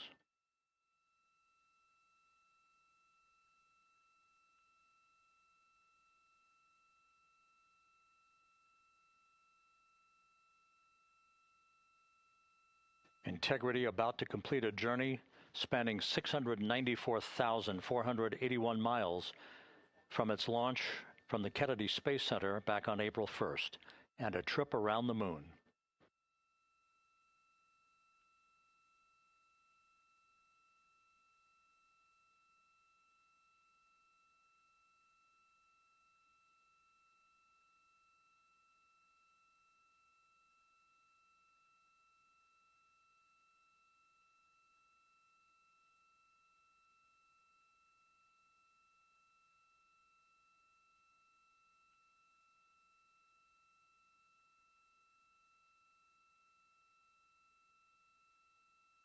passing through 1,000 feet.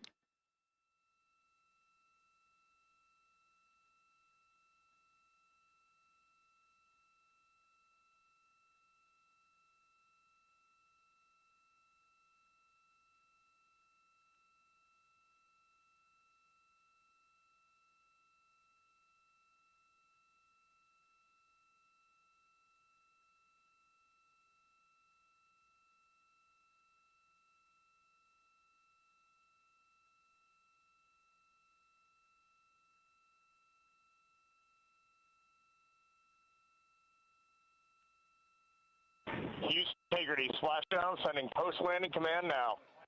Splashdown confirmed. Copy splashdown, waiting on VLDR. Splashdown confirmed at 7:07 p.m. Central Time, 5:07 p.m. Pacific Time. From the pages of Jules Verne to a modern-day mission to the moon, a new chapter of the exploration of our celestial neighbor is complete. Integrity's astronauts back on Earth.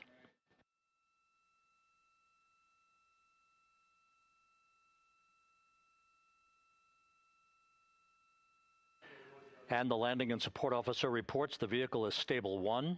We still will be deploying the crew module uprighting system to maintain that orientation. A perfect bullseye splashdown for Integrity and its 4 astronauts.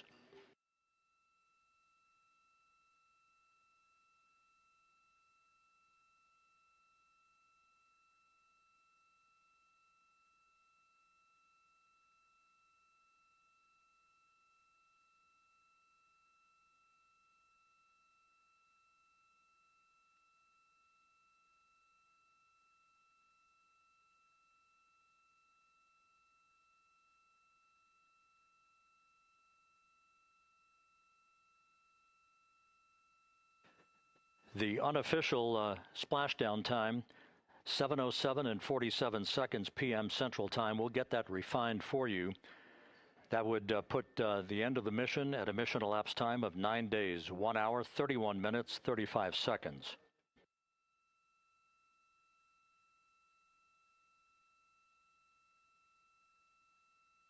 And we're configuring for very low data rate.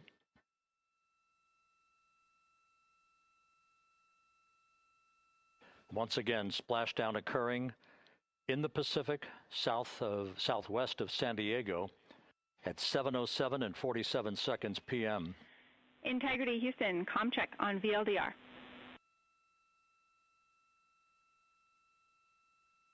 Houston, we have you loud and clear on VLDR. How us? We have you the same. We'll meet you over in post-landing. Perfect communications established. A journey. We are stable 1, 4 green crew members. Houston copies all. Reed Wiseman reporting 4 green crew members. That is not their complexion. That is the fact that they're in great condition. That's what that means. So stable 1, upright. The crew module uprighting system is being deployed. The 5 airbags being inflated through helium to maintain the upright configuration for the vehicle. This was a textbook entry and a textbook touchdown for Integrity. Reed Wiseman, Victor Glover, Christina Cook, and Jeremy Hansen back on Earth after a journey around the moon.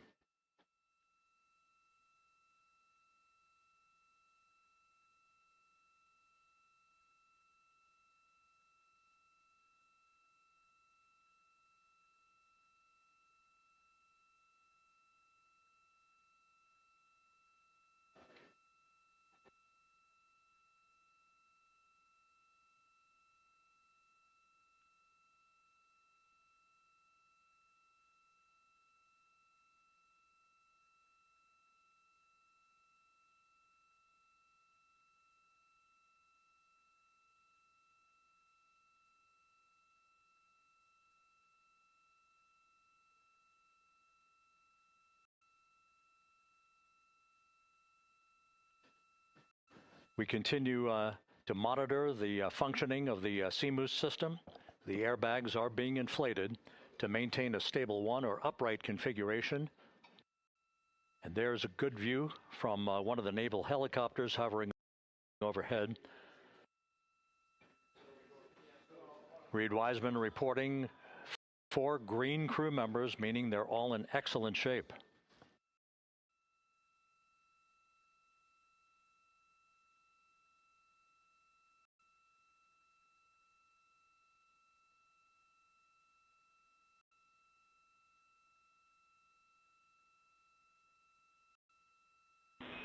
Integrity Houston for SAR beacon and radio.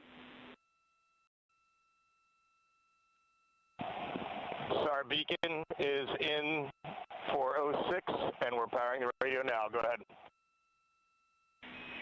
We see the beacon on. However, the recovery team is not seeing the signal. Your SAR radio uses the same antenna, so you may run into trouble with the radio. Okay, copy. And we are also powering up the sat phone now.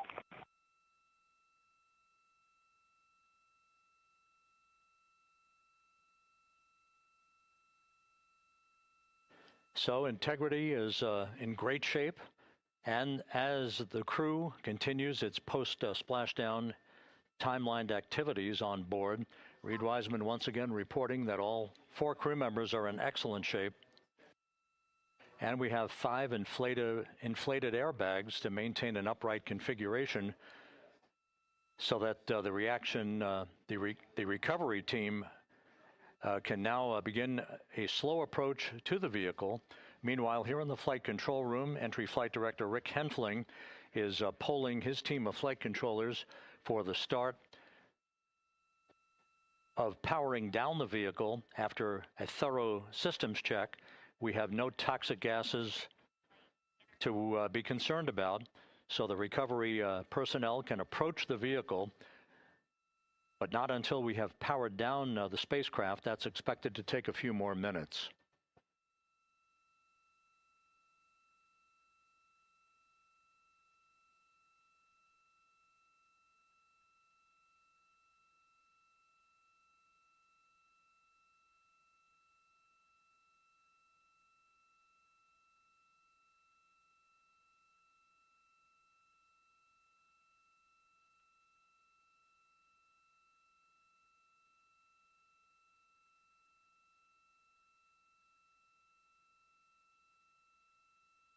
Integrity back on Earth following its historic flyby of the moon. It was, for all intents and purposes, a textbook mission. On 28 per hour remain on this frequency. We copy.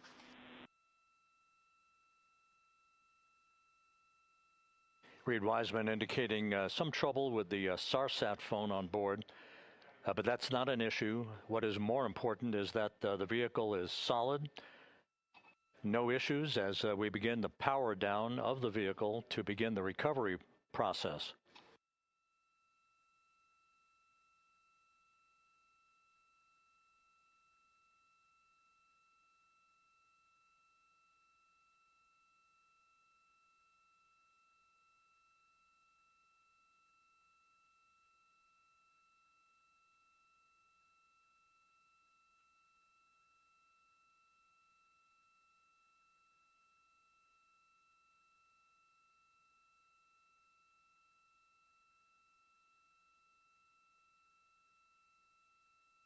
The propulsion officer here in Mission Control reports that we have safed the prop system on Integrity.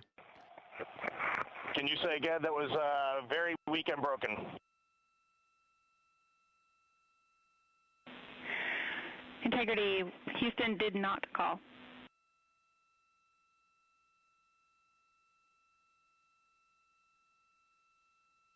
Copy that, Houston. It might have been on the SAR radio. Stand by.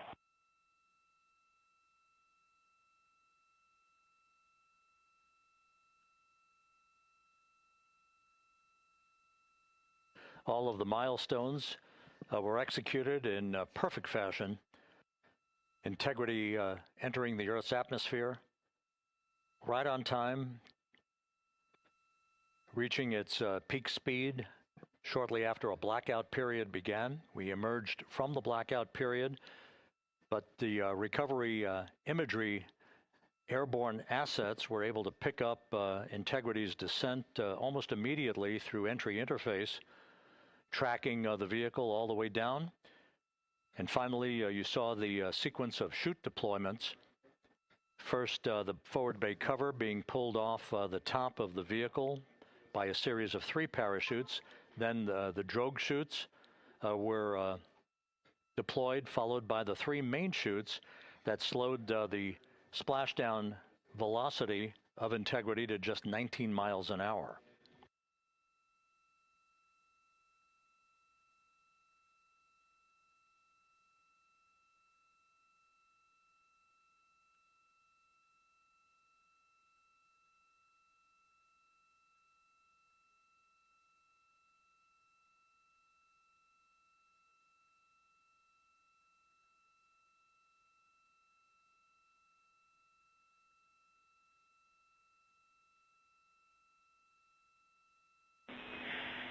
Integrity, Houston, with no joy on SAR and SAT phone, we'd like you to command an additional 15 minutes for a total of 30-minute power down delay.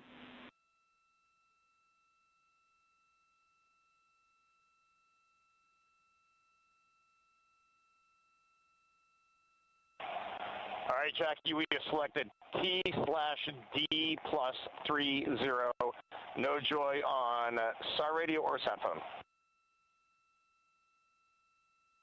And stand by, we have the master diver on SAR radio. Please hold comms. Hey, Lily, excuse me. Hey, Jackie, we just got the master diver on SAR.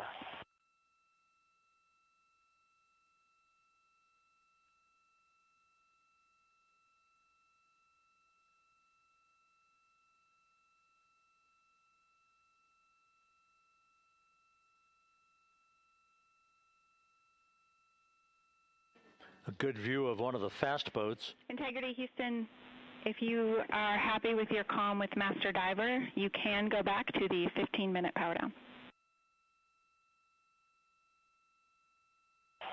Okay, stand by. Yeah, we'll confirm here in a second. The crew on board Integrity coordinating with the flight control team in Houston here in Mission Control on the timing of the power down of the vehicle, which will be the precursor to the recovery teams approaching the spacecraft. There are no issues with Integrity. We've had a bit of broken capability in establishing a SARSAT or satellite phone communications capability between the crew on board Integrity and the recovery team. That will get sorted out here shortly. There's plenty of cooling on board Integrity, so there's no rush to begin the power down. I tried to call you on the sat phone and not getting an answer there either. Concur. We haven't had anything come through.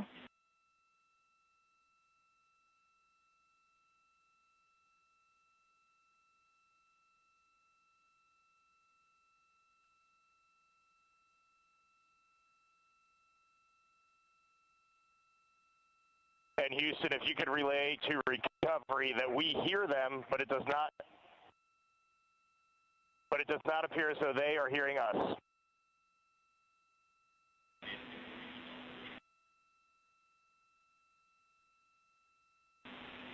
Houston copies, and Reed, just to confirm, you are pushing the PTT on the radio.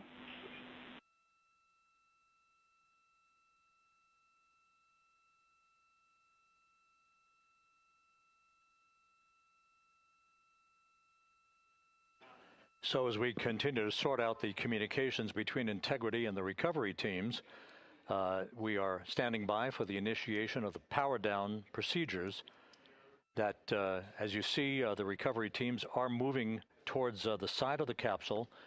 The next major event will be the erection of that large inflatable raft called the front porch. That will be the port of call for the crew as they're being extracted one by one from the vehicle.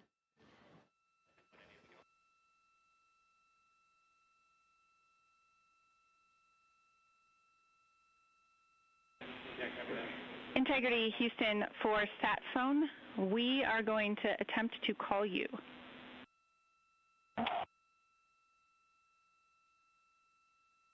Good idea, standing by. And Jackie, yes, we are pushing the push-to-talk, the 2 buttons on the left side of the radio below the up-down arrows. We are utilizing them. I'm rebooting the radio to see if we get good comms. Okay, we copy all, and just to confirm, you are seeing that you are touchdown plus 3030 for power, correct? That's affirmative.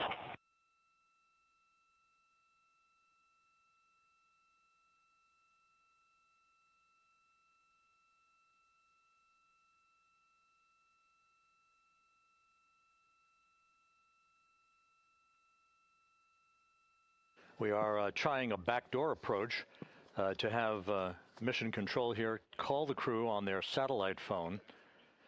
This is all part of the coordination for the power down of the vehicle that will initiate the actual recovery operation.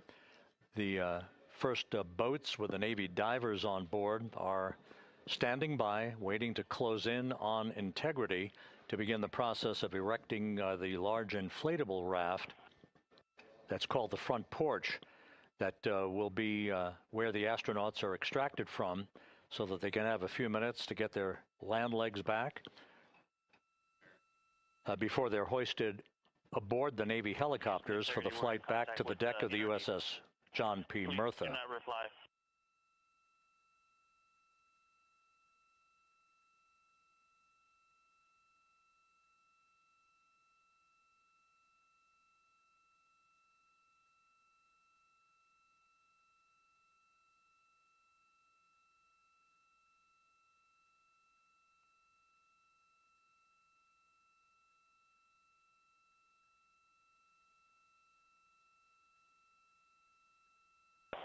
And Houston, please don't reply. NRD, very weak,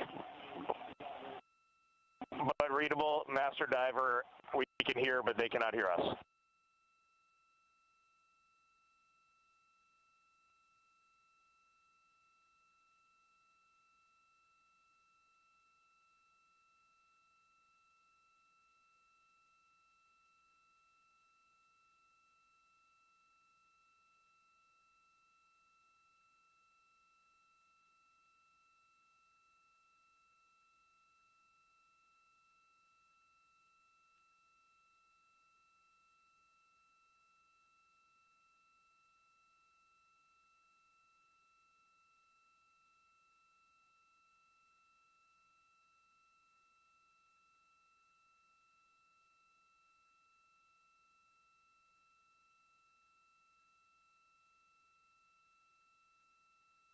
And Houston on OE1, is there any chance to tie us into NRD?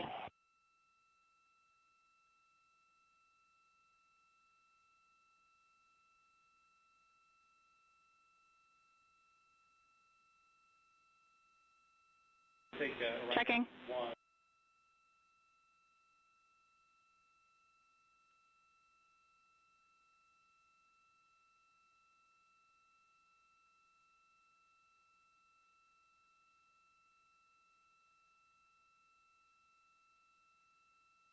This is Mission Control, Houston.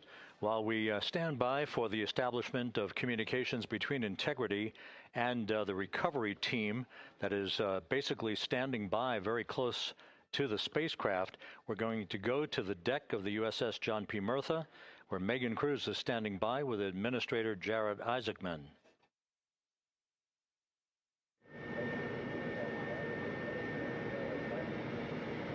Hey, Rob, yeah, just such an honor to be able to be here on the ship, to be able to share and experience this moment with everyone together. And of course, as you just said, yes, here with NASA Administrator Jared Isaacman. Administrator, how did you feel getting to witness this and seeing NASA at its best? Oh, I mean, I'm honestly, I'm still at a loss for words. I mean, you know, like the childhood Jared right now can't believe what I just saw. I mean, almost been waiting my whole lifetime to see this, and then it's NASA Administrator. I just couldn't be more proud of the entire workforce, the years, the effort, the late nights, all the hard work from across the country that contributed to this incredible moment right now. And yeah, incredibly grateful too for our teams here on the John P. Murtha right now. Yeah, look at them behind us here. Got everybody. Hey, what do you guys think? We just brought some astronauts back from the moon, huh?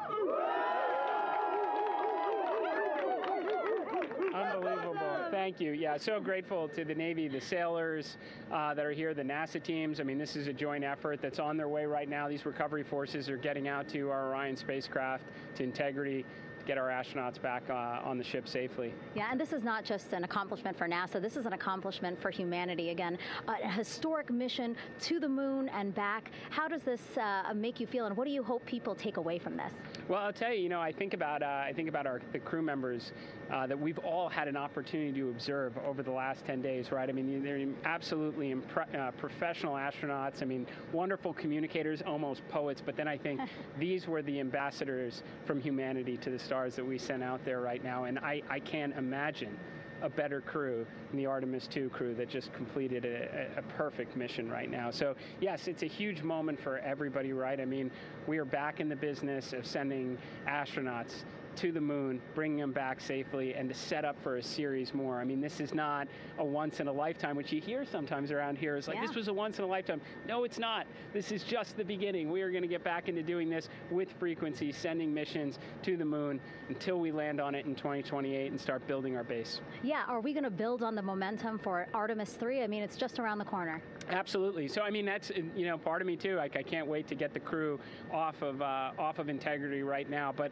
also getting Integrity back on this ship so we can start taking a look at it, because all that data is so precious to us right now. I mean, we are going to definitely want to take a good look at the thermal protection system. We're going to want to download all the data they couldn't transmit back to us and use that to inform Artemis 3. But we're already making progress, right? You had SRB segments already showing up at KSC. Core stage for Artemis 3 is rolling out on April 20th. We're getting Mobile Launcher 1 back in vehicle assembly building. So yes, there is a lot to celebrate right now on a mission well accomplished for Artemis 2, and at the same time, we got to start getting ready for 3. Amazing. And last question, for people who joined us for all 10 days to see what we can accomplish together with our international partners, what do you think about the fact that we're going to keep doing this more and more and more? It's incredibly exciting. I mean, yes, it's the contributions, like the best and brightest across the NASA workforce from across the country, our industry partners, our international partners. We had a Canadian Space Agency astronaut on board in Jeremy. We had the European Service Module. And you think, in the days leading up to this launch, I mean, 48 hours prior to launching Artemis 2, I was meeting with the Italian Space Agency. We signed a memorandum of understanding to build a habitation module on the moon. I mean, you have countries, all of our allies and partners coming together saying, we are committed to this effort, we are returning to the moon, we're doing it to stay, we are building that enduring presence, we are going to master the skills on the surface of the moon so someday we can undertake missions to Mars. It's just an incredibly exciting time, and we're not going at it alone, we're bringing everybody along with us. Absolutely. And speaking of everyone, one more time, we're going to ask the crew here, you guys ready to land on the moon? Awesome. I love that. Okay, well, thank you so much, Administrator. Appreciate you being here. We're, of course, going to stay on to watch the crew get extracted from Orion, so stay tuned, and we'll see you back here shortly.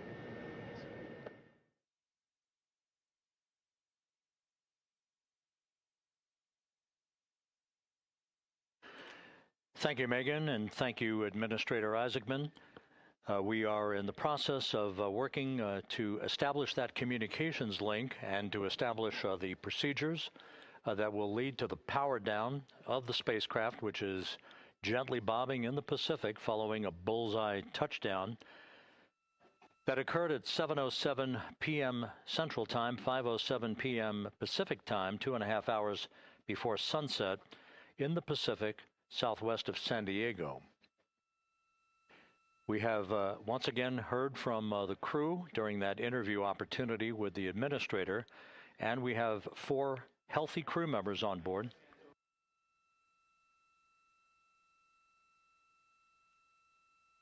We now have confirmation that the vehicle has been powered down as per the procedures. So we have vehicle powered down, and the flight control team here in Houston, Flight Director Rick Henfling, has handed over mission authority to the Exploration Ground Systems team out in the Pacific. Now, we will physically not get off console with this team until the crew has been extracted into the front porch, that inflatable raft that will be erected along the side hatch of Integrity. So we're standing by for that in the next step in the recovery procedures. But everything is in great shape, and we have 4 healthy crew members on board the vehicle.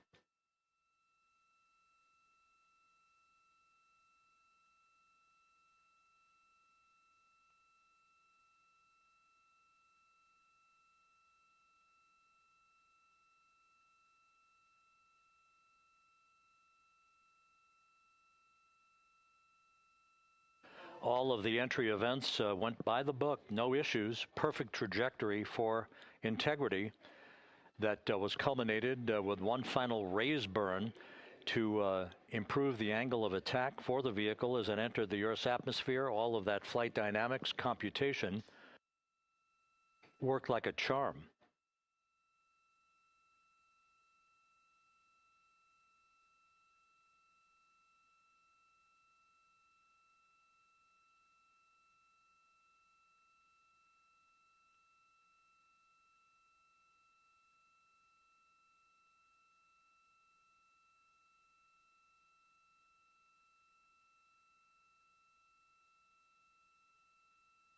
So we are standing by for the recovery team to approach integrity and begin the process of erecting that inflatable raft called the front porch, which will see the crew members be extracted from the hatch of Orion into that inflatable raft before they're hoisted aboard two Navy helicopters in a variety of different configurations. Each crew member will be hoisted in sequential fashion, in alternating fashion, two crew members for each helicopter before they turn around to head back to the John P. Murtha. Once on the deck of the ship, they'll be brought into medical bay for comprehensive medical exams. But Reed Wiseman has reported several times that the crew is in excellent shape.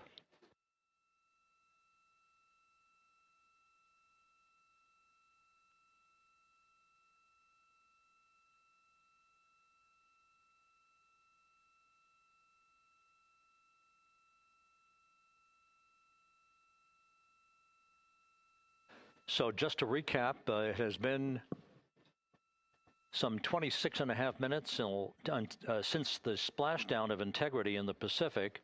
The vehicle is in excellent shape. It performed like a champ all the way down through the Earth's atmosphere. All of the vehicle functions were checked off in excellent trip hammer fashion. The parachutes all deployed as planned. Splashdown occurring at 7:07 p.m. Central Time, 5:07 p.m. Pacific Time.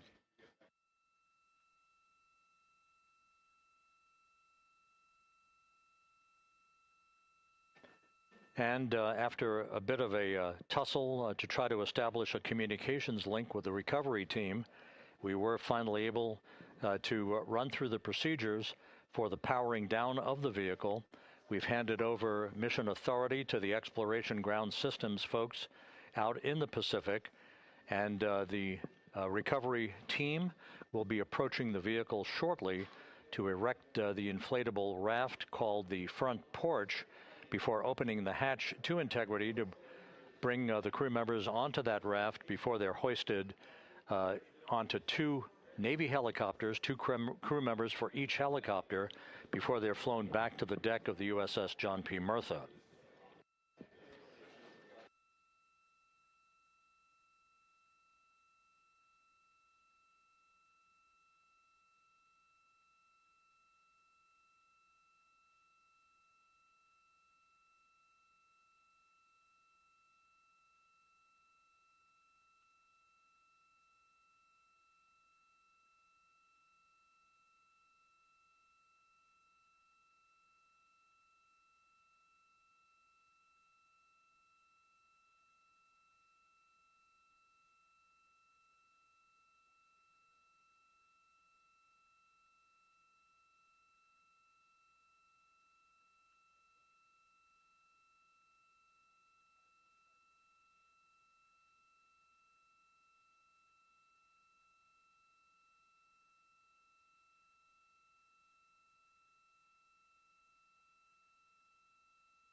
This is Mission Control Houston.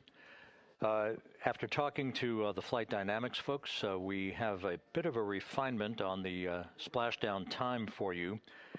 Their computation shows a splashdown time of 7:07 and 27 seconds p.m. Central Time, 7:07 and 27 seconds p.m. Central Time.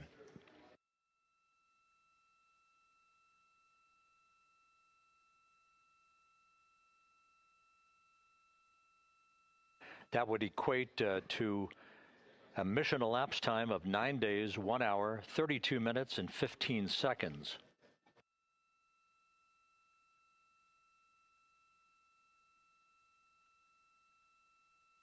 Once again, from Flight Dynamics, a splashdown time of 7:07 and 27 seconds p.m. Central Time. That would equate to a mission elapsed time of 9 days, 1 hour, 32 minutes, and 15 seconds.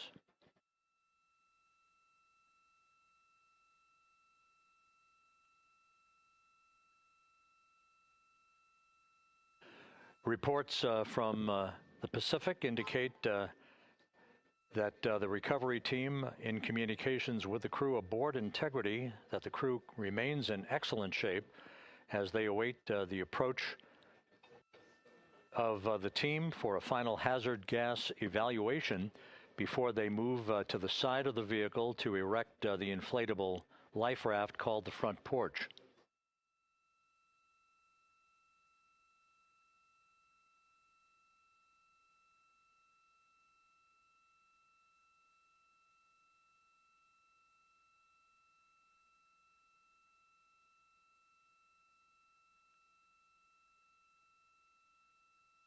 Again, no issues with Integrity. The vehicle is powered down. All of its systems are now safed. We have handed over mission authority to the Exploration Ground Systems folks in the Pacific, but we will not stand down and have the entry flight control team depart its positions until that inflatable raft, the front porch, is erected, the hatch open, and the crew having exited the vehicle. So that's the next step in the recovery process that will lead to the hoisting of the crew members. For 2 crew members for each helicopter, they'll be hoisted to a pair of Navy helicopters that will then fly a short distance back to the USS John P. Murtha. What you're looking at is one of the fast boats circling the vehicle to make a hazard assessment.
This is Mission Control Houston. Once again, you're watching the initiation of the recovery of the Artemis crew aboard Integrity. All of the Navy divers and the fast boats are now approaching the spacecraft after conducting a hazard assessment. The vehicle has been powered down. Entry Flight Director Rick Henfling now waiting for the life raft, the front porch, to be erected along the side of the vehicle so that the hatch can be opened and the crew members extracted from Integrity, soon to be hoisted one by one into a pair of Navy helicopters for a short flight back to the deck of the USS John P. Murtha. If you missed it earlier, we talked to Flight Dynamics and received a more official touchdown time or splashdown time, as it were, of 7:07 and 27 seconds p.m. Central Time, 5:07 and 27 seconds p.m. Pacific Time. That would equate to a mission elapsed time of 9 days, 1 hour, 32 minutes, and 15 seconds.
Continuing to get excellent views from the imagery assets out at sea in the Pacific of Integrity. We continue to get good reports from the landing and support officer, who's in contact with the recovery team, that the crew is in excellent shape, no issues.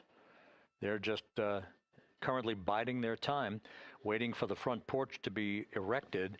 We have no hazardous hazard gases and no hazardous situation with the vehicle. It performed perfectly all the way down from entry interface to its splashdown in the Pacific at 7:07 and 27 seconds p.m. Central Time. And as you can see, the first phalanx of recovery personnel now pulling up alongside of Integrity.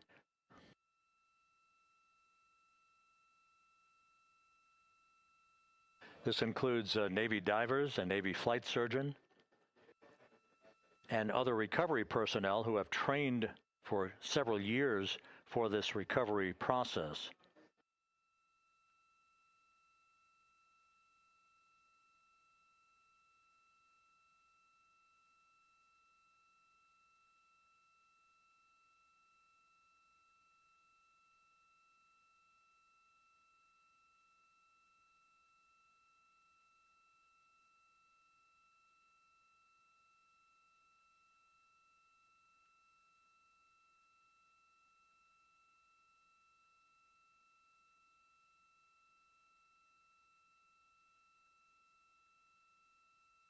At this hour, some 41 minutes following splashdown, the vehicle has been powered down. There's no hazardous gas emanating from the vehicle. That's why the first team of recovery personnel has been able to pull alongside Integrity.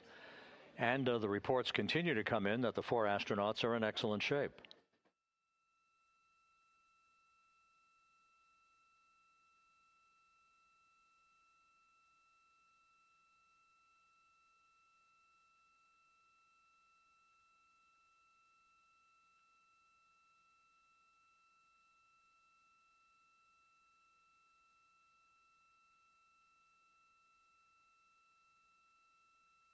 Yes.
This is Mission Control Houston, continuing to watch the initiation of the recovery of Integrity's astronauts. One by one, they'll be brought out of the spacecraft onto a large inflatable raft just a short time from now. In the meantime, we can go back to the USS John P. Murtha, where my colleague Megan Cruz is standing by to provide her situation report. Megan, can you hear us?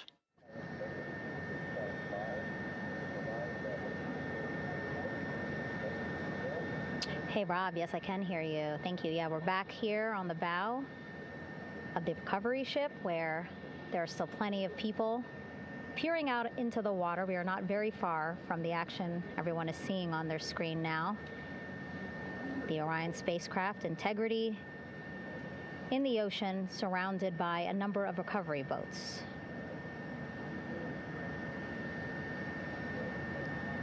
As Rob has been saying, in those recovery boats, NASA and Navy personnel specifically trained to get the astronauts out of Orion.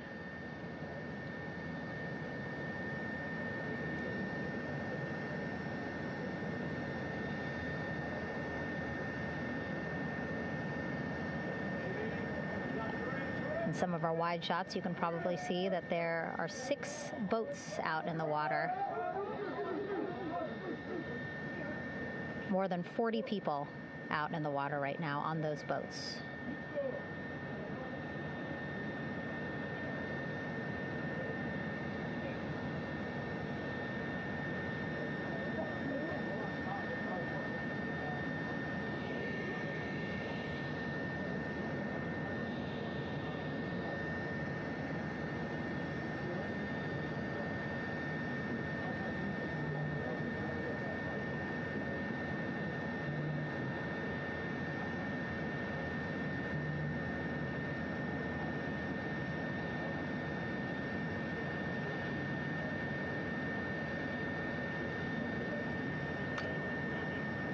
First order of business is to set up the front porch and the stabilization collar.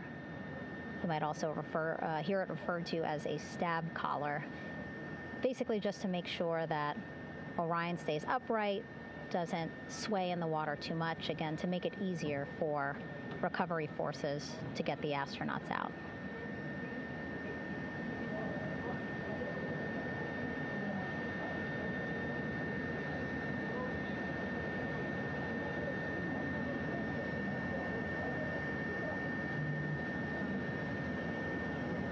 Again, we splashed down in the Pacific Ocean just after 5 p.m. Pacific time here. It's a requirement by NASA to be able to get the crew out of Orion within 2 hours of splashdown. So doing great on time so far. Plenty of time. No rush either. I was speaking to NASA flight surgeon Rick Schuring earlier in this broadcast, and he said to me, no rush to get the crew out. Just want to make sure that they're feeling good. And whenever they're ready to take their step out of Orion and onto that large raft, the front porch, folks will be ready.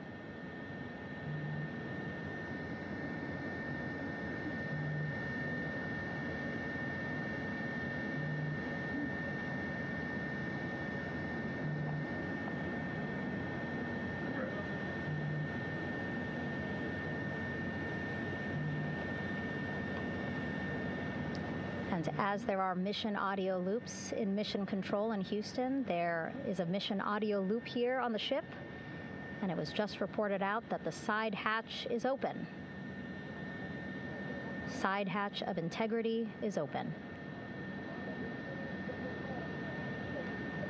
You're getting these beautiful shots from our aerial assets. The ship itself, where I'm on, just 3,000 yards away. Again, plenty of people on the boat here, glued to the side closest to where they can see all this action. And again, with just 3,000 yards separating us, great views from the bow here. You can see now that side hatch is open. One of the Navy personnel is about to get inside there.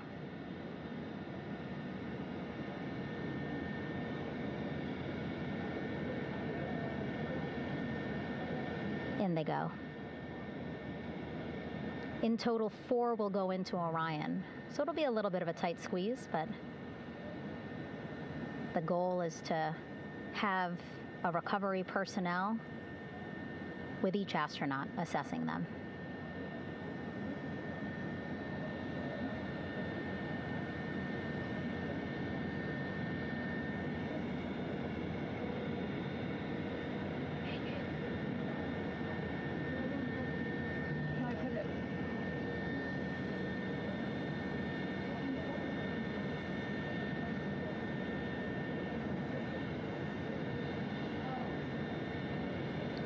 Boat's getting closer now.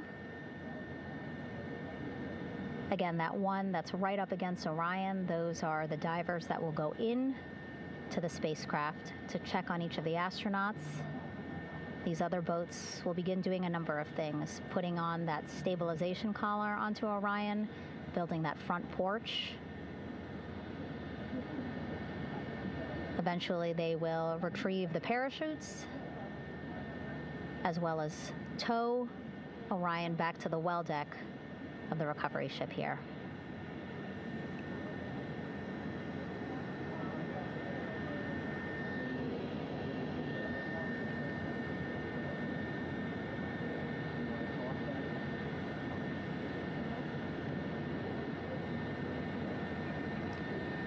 And so as we wait for the Navy and NASA personnel to get their assessment of the crew inside of Orion, why don't we toss it back to Rob for an update?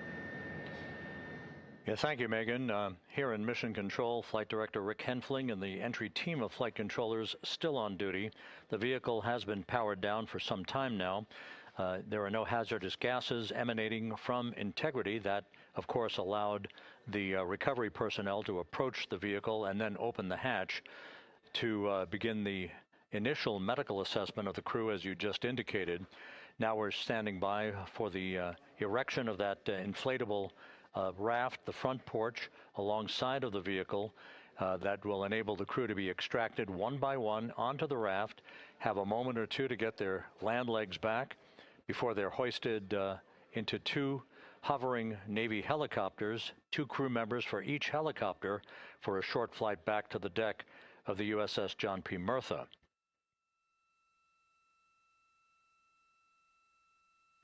All of Integrity's systems operated flawlessly throughout the course of the approach to the Earth, the entry into the Earth's atmosphere, and all of the key milestones that followed in this high-speed return to Earth for Integrity, a mission that spanned more than 694,000 miles from the vehicle's launch from the Kennedy Space Center atop the Space Launch System back on April 1st.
As we mentioned at the top of the broadcast, the last time that the Apollo program saw a splashdown in the Pacific was Apollo 17 back on December 19th, 1972.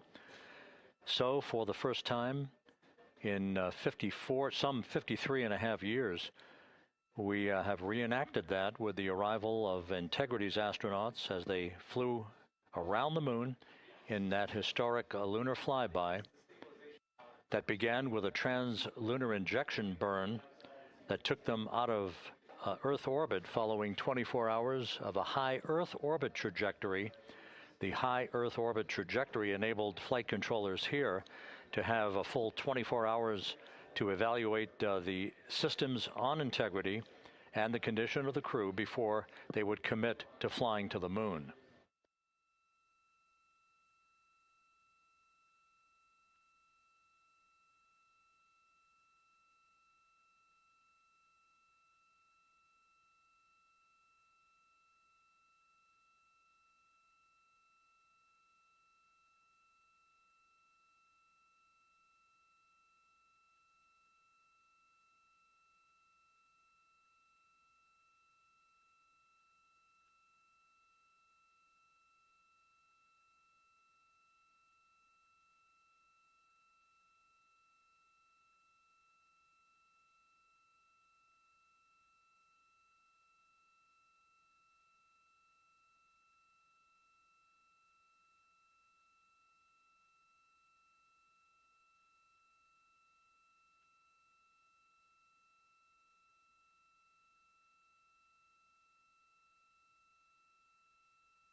With the side hatch of Orion having been opened to set the stage for the erection of the inflatable life raft, known as the front porch, to be erected alongside the spacecraft for the extraction of the crew. Let's play for you an interview that my colleague Megan Cruz conducted on the USS John P. Murtha with Navy diver First Class David McMahon that explains how this process is unfolding. Okay, Davey, so you and some of your team, one last look over of the stabilization collar, correct? Yes, ma'am. Okay, so what is this stabilization collar? This is what's going to stabilize the capsule out there in the ocean. We don't know how good the weather or the waves will be that day, so this will help prevent any unnecessary occurrences from happening, stabilizing the capsule and the astronauts inside. So basically this is a float that will go around Orion. I'm assuming that what they're doing right now, these are the lines that will attach the collar onto Orion? That is correct. And so what are they doing here? So we've got the lower line that will secure the inflation device before we inflate it. That gives us the go-ahead that it's secure in its space, and then we'll inflate it. And then once that is done, we'll undo all the carabiners and get this orange line on top tied in the same fashion. And then this will be secured to the capsule, and the astronauts can safely take their first steps out of the capsule onto the front porch. Okay, and how long will it take them to set up the stabilization collar? We should definitely be able to handle this in under 10 minutes. Okay, wow. And then you just mentioned the front porch. So basically after they set up this stabilization collar, then they set up what's called the front porch here. That's correct. Okay, and what's the front porch? Front porch is basically a bigger waiting room for the astronauts to sit in while we wait for the helicopters to show up and grab them. Okay, so the medical team that was inside with the crew, they're going to help them out and onto the front porch? That is correct. And then what happens here? We have higher trained medical personnel also on board the front porch that will give them lookovers and just make sure they're okay while we wait for the helicopters to show up. Okay. How does it feel, I mean, your team, you, to be part of a mission that's returning astronauts from the moon in more than 50 years? We all feel extremely honored to be a part of this, as well as a bigger mission for the Navy and joining up with NASA to do great things. Mm-hmm. And do you feel like you and your team are ready? Yes, very ready. Cool. All right, thank you so much. Thank you.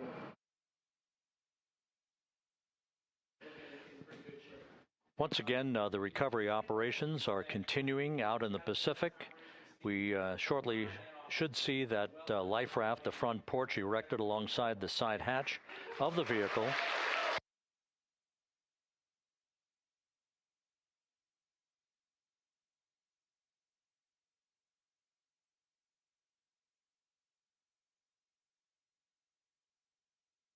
A number of flight controllers have come into the flight control room to receive congratulations from Entry Flight Director Rick Henfling. But we're going to stick with our operations out in the Pacific as we await the extraction of the 4 crew members who are reported to be in excellent condition.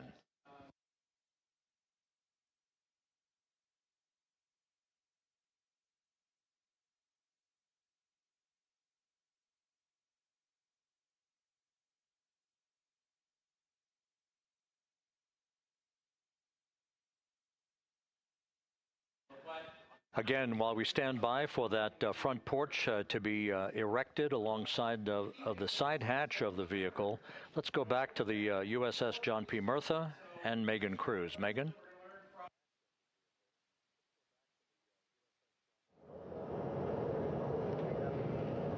Hey, Rob. Pausing now to listen to some internal audio loops. Again, the operations team here on the ship communicating with everyone out on the water. It seems like currents are hindering them a little bit from unfurling and inflating the stabilization collar as well as the front porch. But again, the requirement to get the crew out within 2 hours of splashdown, plenty of time. So no concerns just yet. But as calm as the water looks, yeah, it looks like it's hindering the teams just a tad.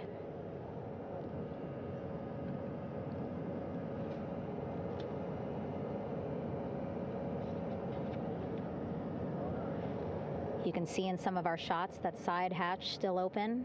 Again, inside there are now 8 people inside. 4 divers, Navy divers, all with medical training, each assigned to an astronaut each. Making sure that they're comfortable, feeling good.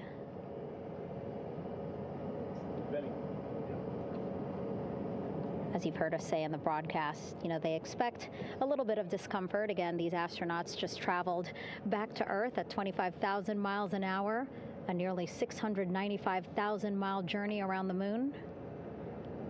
If you think you get car sick.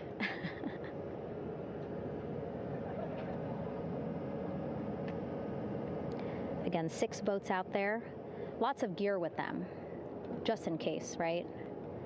As we said, the crew reported feeling great, but again, all those folks out there in case they weren't, right? NASA is all about making sure we think about every situation that can happen, and so, of course, wanted to be ready in case any of our astronauts needed more medical attention while out there in the water.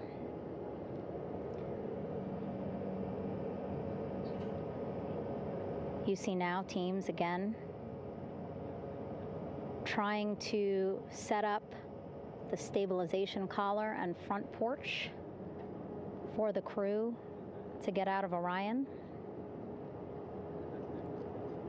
They need both, right? The stabilization collar will keep Orion from swaying as you see it is doing now.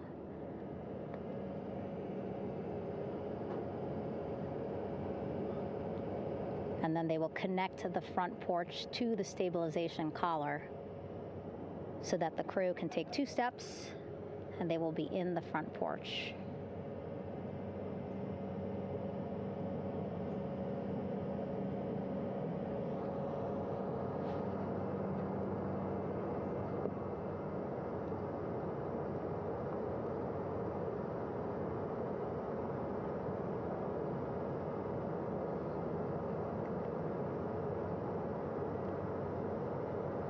Not a lot of chatter on the mission audio loops. That's a good thing.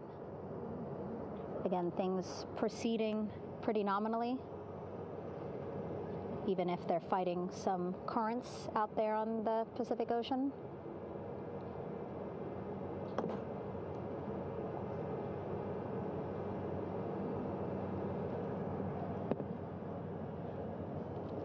Again, the goal, setting up the stabilization collar and the front porch so that the crew can rest comfortably in the front porch, get placed into harnesses so that 2 helicopters can lift them off the front porch and onto the USS John Murtha here.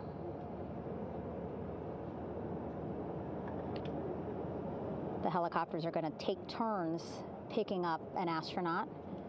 So again, Helo 1 and Helo 2.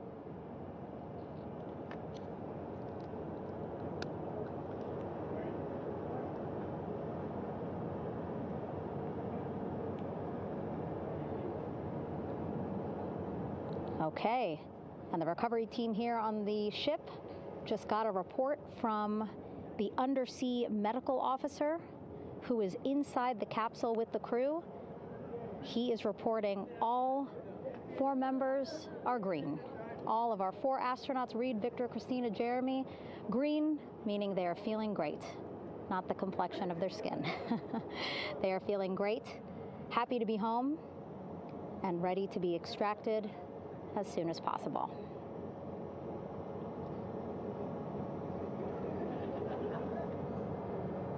And so, as I was saying, we have 2 helicopters circling the activity you're seeing on the water right now. Each will take turns picking up an astronaut.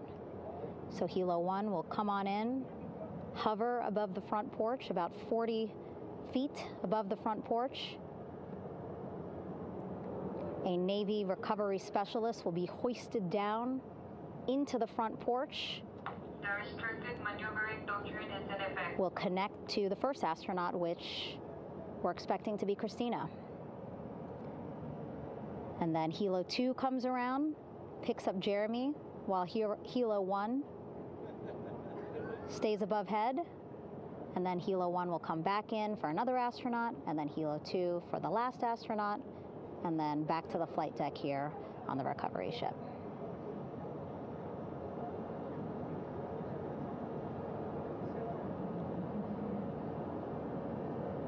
I was talking to Assistant Artemis Recovery Director Paul Sierpinski. He said helos are a much quicker, safer way to get on board. They did actually consider boats, but then if you think about it, longer time, the crew would have to move through more of the ship. This way the helos will give a more direct, quicker route to the medical bay for our 4 astronauts.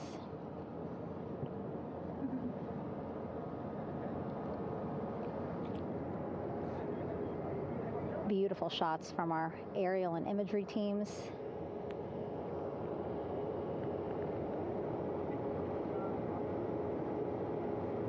Clouds have dissipated for a clear view from the bow of the recovery ship here.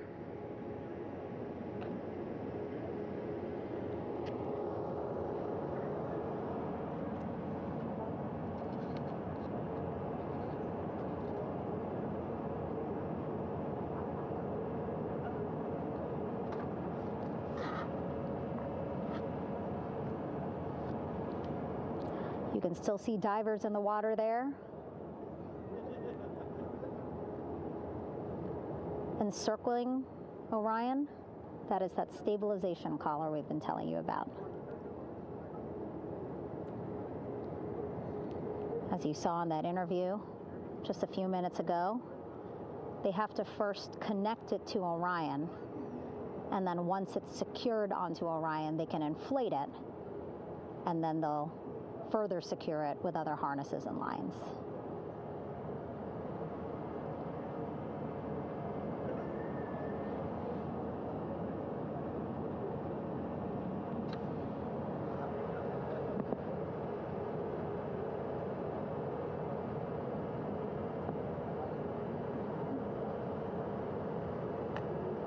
About an hour and 10 minutes since splashdown in the Pacific Ocean here.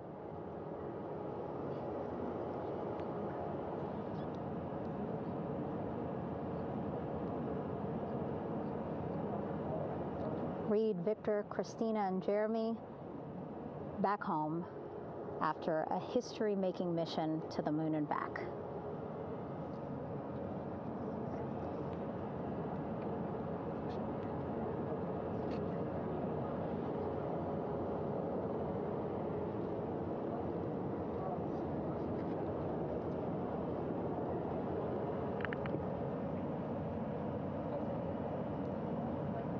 If you missed what we said just a couple of minutes ago, the undersea medical officer inside with the crew in Orion, reporting all 4 crew members feeling great.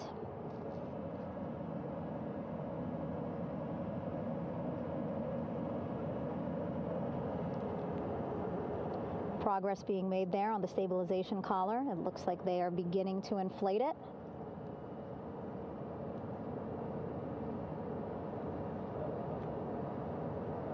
And it looks like they're starting to unfold the front porch in order to get that into the water here shortly and inflate that as well.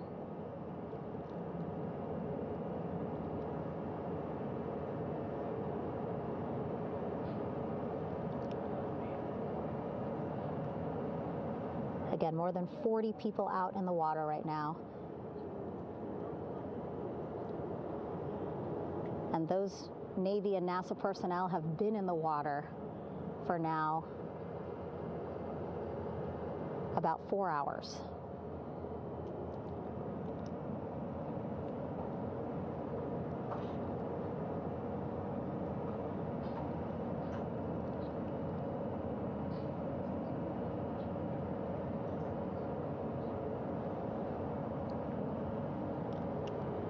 The reason why they had to get out so early is just to stage everything. And actually here on the ship, when there are flight operations happening, you can't have anything else, right? Just because the flight deck can be a dangerous place, so they just want to focus on planes coming and going from the ship, so that's why they wanted to get the boats in the water to make sure that they have all the time they needed for the flight ops. And then the same crew here out in the water, they will stay out in the water for a number of hours after we recover the crew and get them back on the ship, because then they have to recover Orion.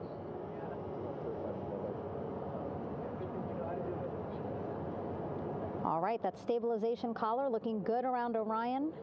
We're now seeing some recovery personnel getting on to that collar. Again, they need to further attach it to Orion to make sure that it can really prop up the spacecraft. It's basically lifting it up off of the water just a tad. Again, so it's not so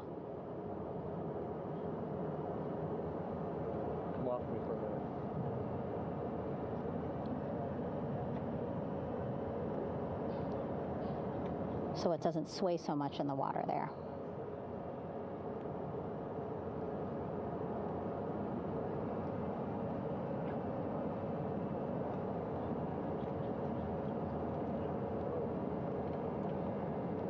And now that front porch looks like it's nearly fully inflated as well.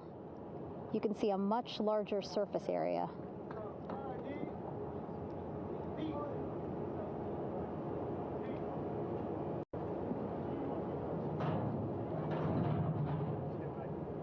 And so once the crew get out of Orion, they can stretch their legs a little bit on this front porch, get some fresh air.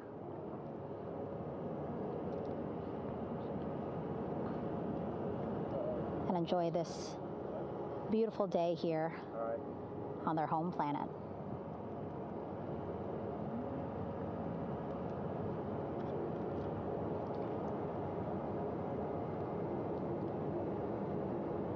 It appears teams now are about to connect the front porch to the stabilization collar.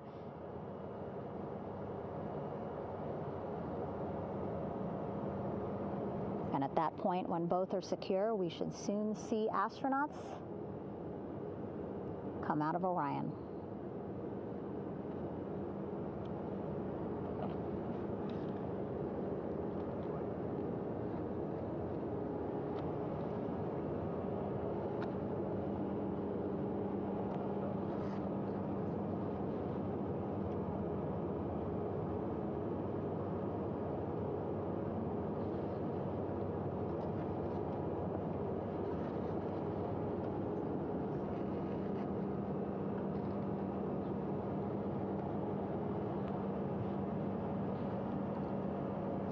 All these views you see also being fed to the Landing Force Operations Center here on the ship.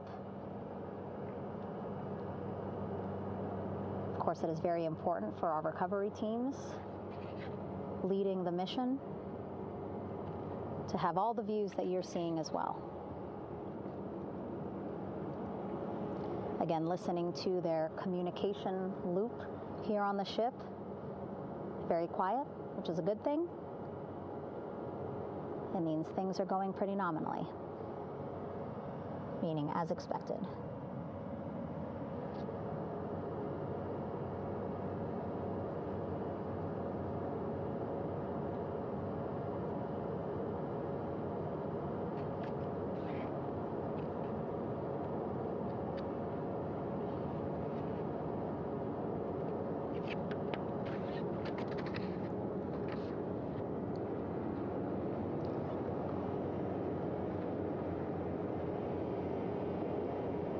Again, all this activity happening just 3,000 yards away from the ship. So that means this will be a very quick flight back on the helicopters for the crew.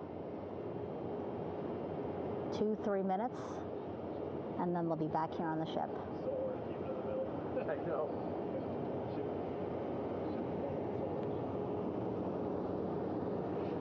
Okay, saw a thumbs up from one of the personnel on the front porch. It looks like they are now getting ready to deploy what they call the Air Rescue Vest, ARV.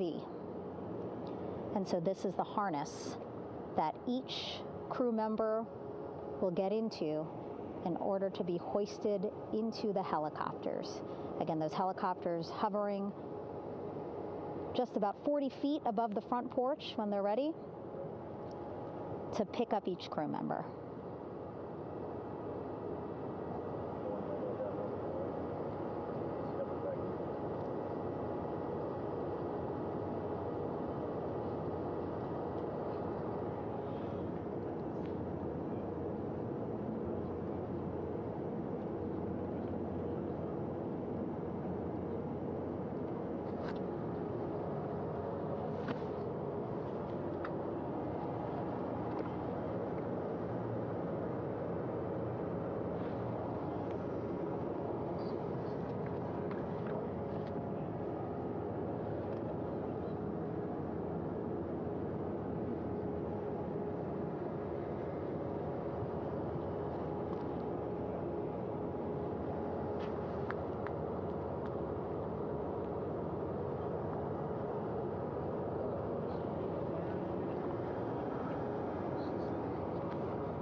This is Mission Control Houston. Behind me, a fairly raucous scene as hundreds of flight controllers have poured into the flight control room here. This is reminiscent of the scene after the final shuttle mission of STS-135, although that was the end of a program. This is only the beginning of a program with the textbook splashdown of Integrity and its 4 astronauts. We're standing by for the crew to be extracted from the spacecraft. Entry Flight Director Rick Henfling invited all of these flight controllers who have contributed to this mission to enter the flight control room to have an opportunity to receive well wishes and to share the mutual glow that exists in the wake of a textbook mission for Integrity. On the front screen here in Mission Control, a sign that says "Welcome Home, Integrity," taking humanity back to the moon, going further, and returning safely to Earth. So all of that jubilation, part of the post-splashdown activities, even as we await the crew being extracted from the vehicle to be hoisted onto Navy helicopters for the trip back to the USS John P. Murtha.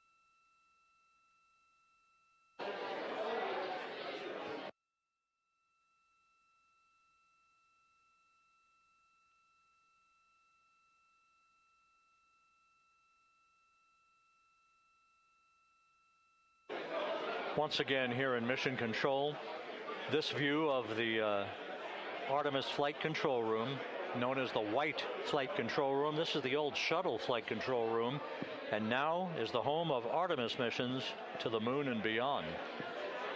Once again, quite a few flight controllers were invited in by Entry Flight Director Rick Henfling to share in the jubilation following the successful splashdown of Integrity. That splashdown occurring an hour and 22 minutes ago, as we stand by for the completion of the extraction of the crew, and ultimately they're hoisting onto Navy helicopters for a short flight back to the USS John P. Murtha. Splashdown occurred at 7:07 and 27 seconds p.m. Central Time. I had an opportunity to talk to the head of flight dynamics, Jeff Birch, a moment or two ago.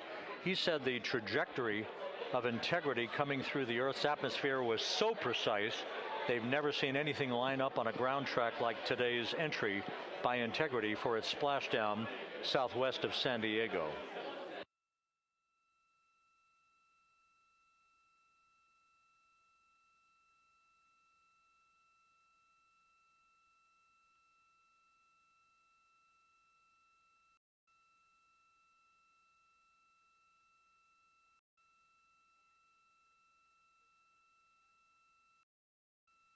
And the initial, you can hear it.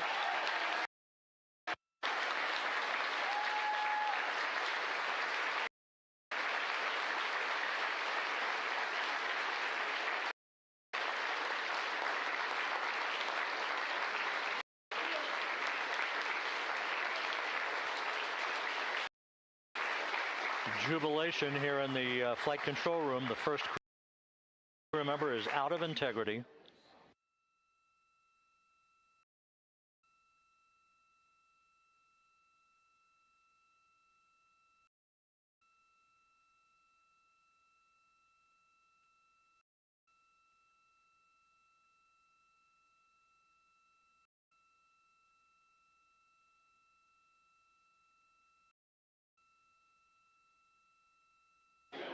We are expecting the other crew members momentarily to be extracted.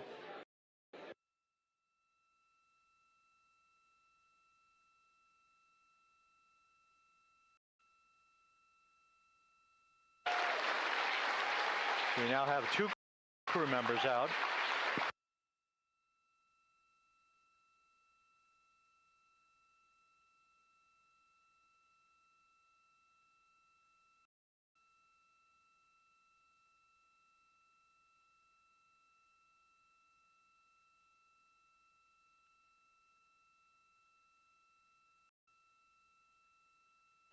Two crew members out, 2 to go.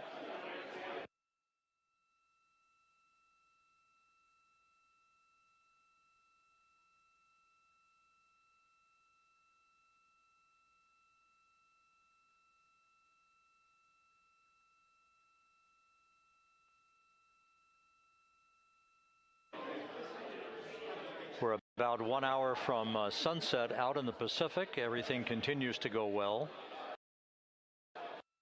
Integrity's systems function perfectly during its entry back to Earth. And Reed Wiseman, the commander who will be last out of the vehicle, reported that all the crew members were feeling very well.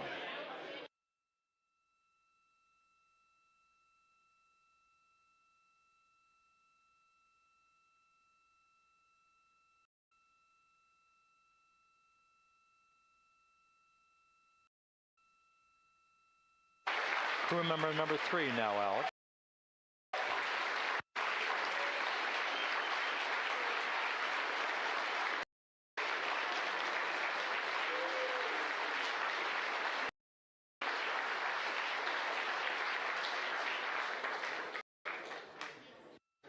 And now standing by for the commander, Reed Wiseman, who will be last out of his ship. Bobbing in the Pacific under almost ideal conditions, Integrity spanned 694,000 miles during its journey from launch to splashdown.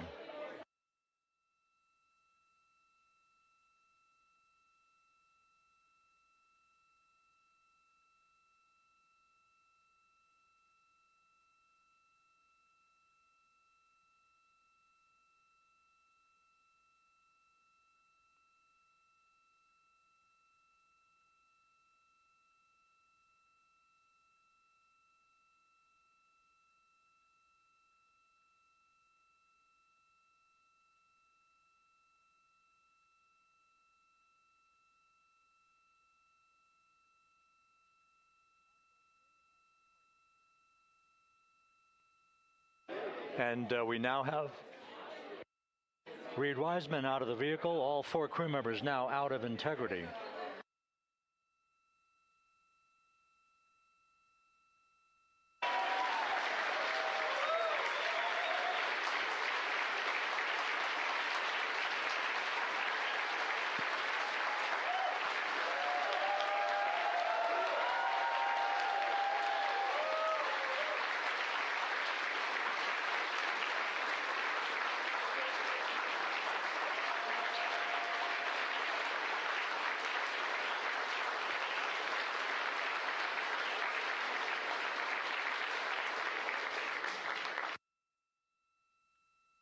Once again, all 4 crew members now on the front porch, and the procedure to begin hoisting them up to these 2 Navy helicopters hovering overhead will begin shortly.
This is Mission Control Houston. The mission is over, but the melody lingers on as jubilation continues here in the flight control room. We should be expecting NASA's Associate Administrator, Amit Kshatriya, to be joining us shortly for a short interview while the recovery operations continue out in the Pacific. So we'll stand by for that. And then we'll turn it back over to Megan Cruz aboard the USS John P. Murtha.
This is Mission Control Houston here in the Artemis Flight Control Room. A number of flight controllers basking in the glory of the successful end of this mission that carried 4 astronauts around the moon on a lunar flyby, and the first test flight of Orion with crew members on board. Splashdown occurring an hour and 32 minutes ago after a flawless descent back into the Earth's atmosphere for the vehicle. Its 4 crew members in good shape, simply enjoying their time right now on the front porch, as it were, the inflatable raft alongside of their Integrity spacecraft.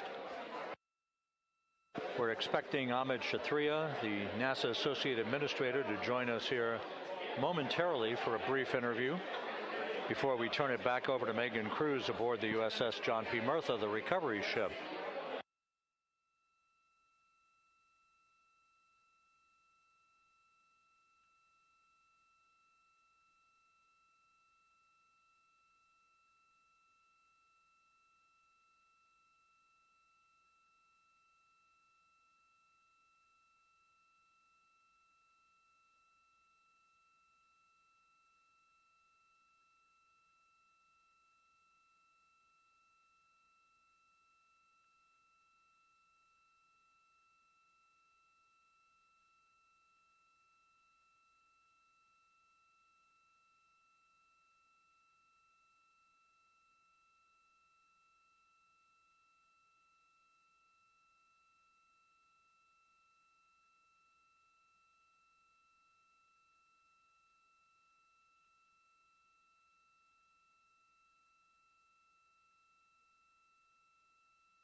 This is Mission Control Houston. We're about an hour and 34 minutes since the textbook splashdown of Integrity in the Pacific to bring home our astronauts. And with us now is Amit Kshatriya, the NASA Associate Administrator. Amit, a little bit of history made tonight, a little bit of history made over the past few weeks. Your thoughts as this team here basks in the glow of what they just accomplished?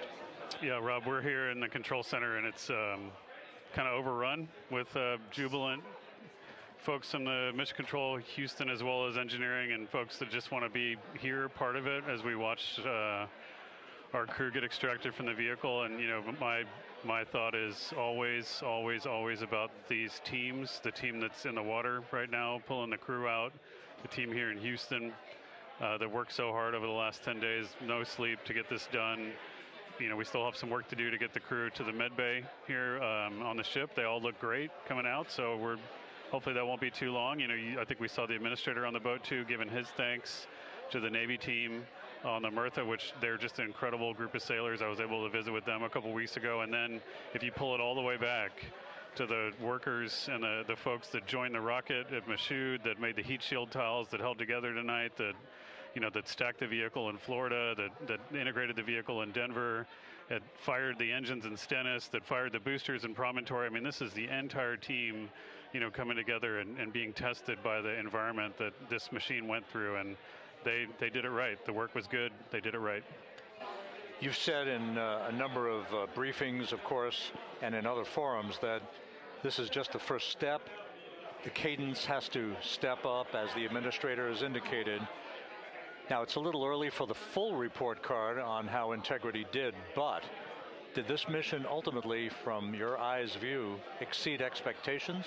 It absolutely did. I mean, I was waiting to talk about this until we were in the water, and I think we still have, again, work to do to bring it in and really kind of go through it bolt by bolt and see what we learned. But I mean, so far, given what we learned during the mission and given how we performed on ascent, on entry, I always think about energy in terms of the states that you worry about the most, and every time we put these machines through these incredibly energetic states that came through. So I'm fairly confident that we made a big step tonight to get us on the path towards the surface. I think the path to the surface is open now. We do have to do all the work, and we'll make sure we talk about that as cleanly as we can. We learned a few things during the mission, but I have to tell you, this was an incredible test of an incredible machine. From an American psyche standpoint, the Empire State Building was lit up red, white, and blue tonight. Our coverage was seen on baseball stadiums around the major leagues. How captivating was this experience for the American people, for the world, in fact, as we returned to the moon? You know, I have not been able to watch a lot of the coverage as we've progressed through the mission. I will tell you, just from my witness in Florida before launch, and then seeing the people's faces here, and then reading where I can about how things are going. I think this has been a gift to the world from NASA. NASA has given the world a gift, proving to folks all over the place, especially young people, and that to me is what this is really about. Young people, when they see what we can do when we work together, when we have teams that collaborate, that it doesn't matter how hard the problems are, we can solve them. I'm hopeful that Artemis 2, as folks witness what we were able to do with this incredible crew, this incredible team that we've birthed into the world, scientists and engineers and artists that have been inspired by this.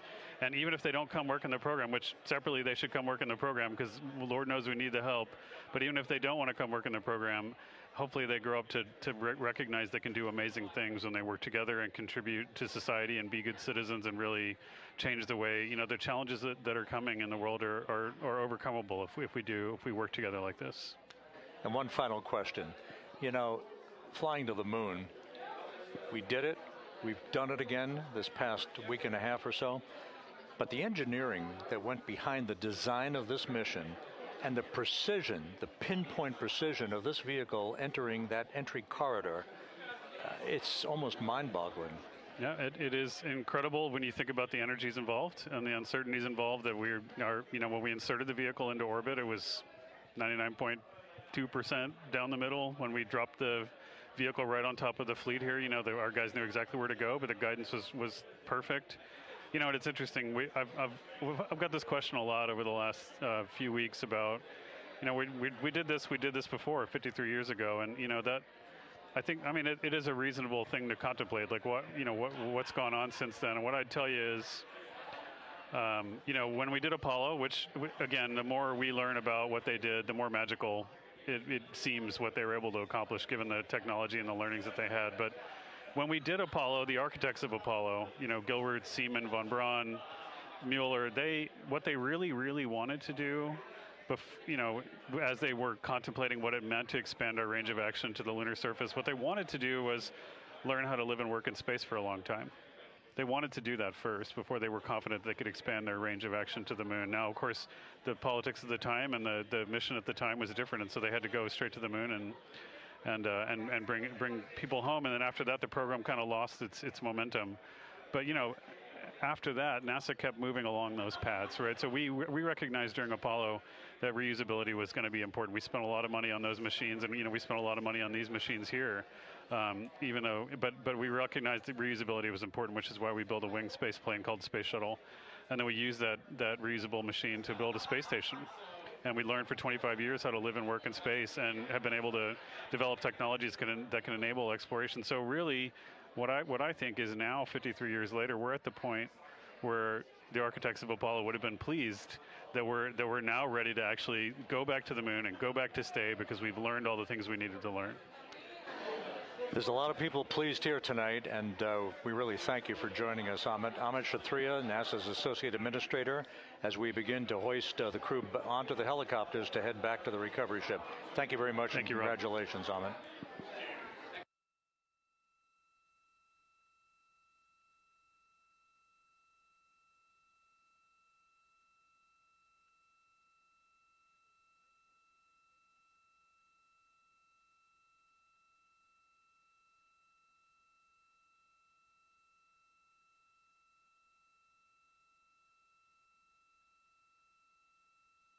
This is Mission Control Houston, with the crew members now beginning to be hoisted aboard the Navy helicopters. Let's go to Megan Cruz aboard the USS John P. Murtha, who will take it from here.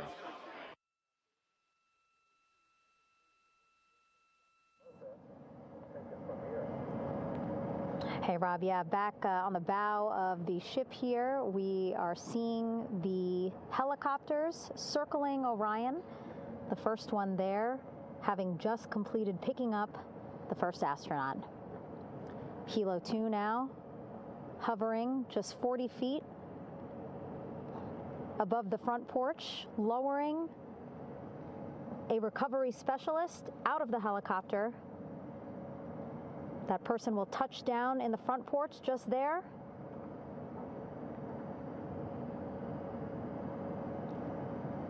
The crew members already outfitted with a harness that will allow them to quickly attach to the hoisting device.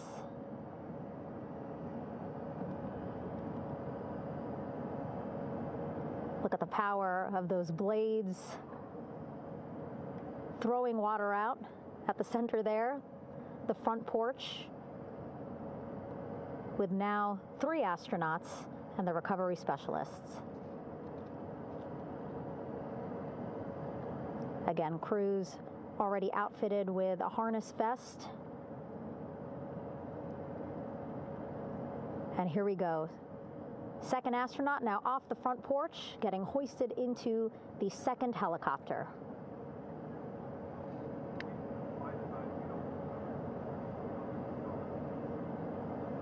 That helicopter will now hover just a distance away to give room for the first helicopter to come back and pick up the third astronaut.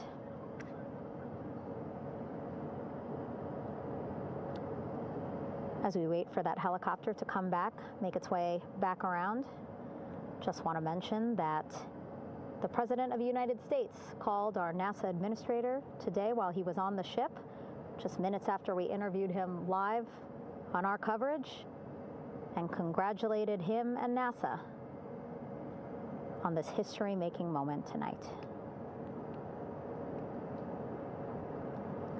Helicopter 1 again hovering 40 feet over the front porch. We will soon see another recovery specialist getting lowered onto the front porch.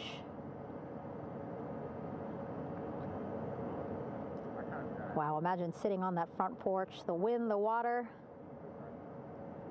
But again, the recovery team determined that a helicopter flight back to the ship here would be safer, faster, and more comfortable for our crew who just completed a 10-day mission around the moon.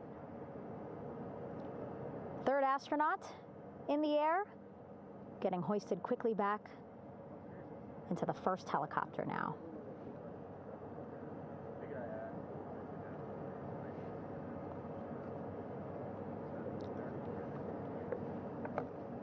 That first helicopter now on its way back to the ship here. We will soon see it land in just a few minutes. Again, all this action happening just 3,000 yards away from us, so a very quick flight back to the flight deck. And now the only person left on the front porch, Commander Reed Wiseman. That second helicopter now making its way back over to the front porch. Here it comes.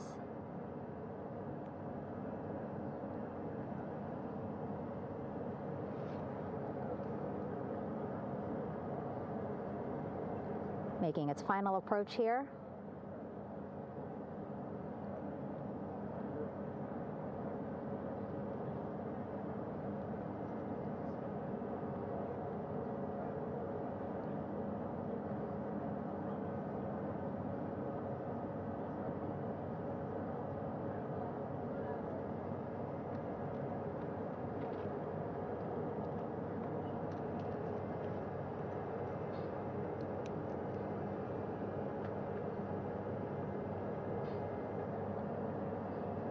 The last astronaut, Commander Reed Wiseman,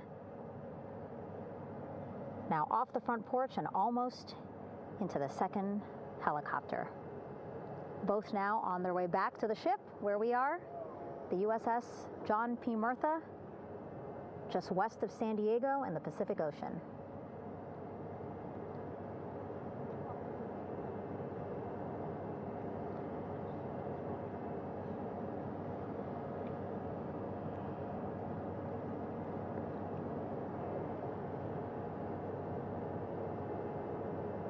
Exciting to see our 4 crew members minutes away from landing on the flight deck here on the recovery ship. 550 people on this ship, excited, ready, anxious, looking forward to welcoming this crew aboard.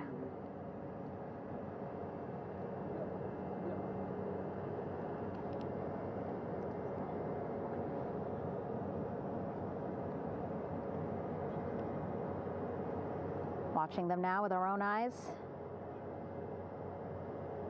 Close to the ship here. Hearing them begin to hover on the flight deck, which is just across from us, here on the bow.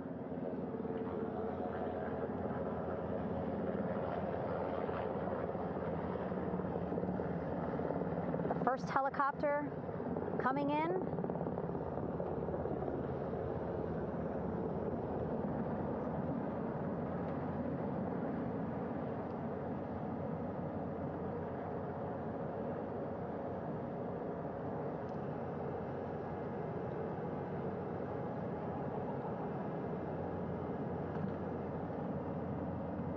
And wheels down.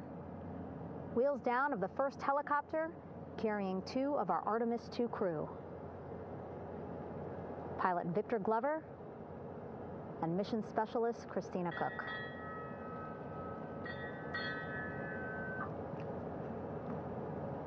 Helo 1 on deck reported on the recovery loop.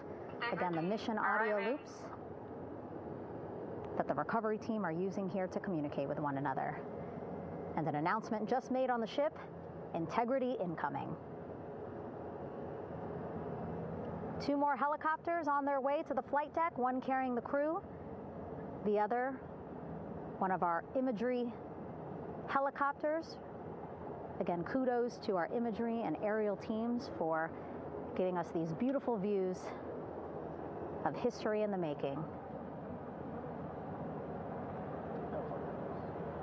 Set amid a gorgeous, soon-to-be sunset here in the Pacific Ocean.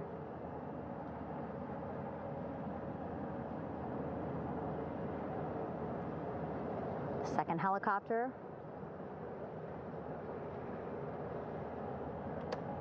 making its approach of the flight deck.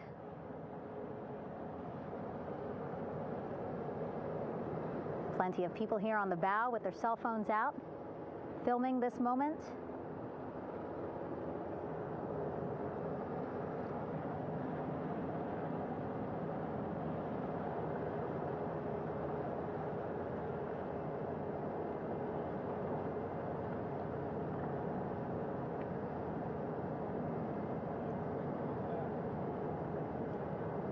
Some impressive flying here by the Navy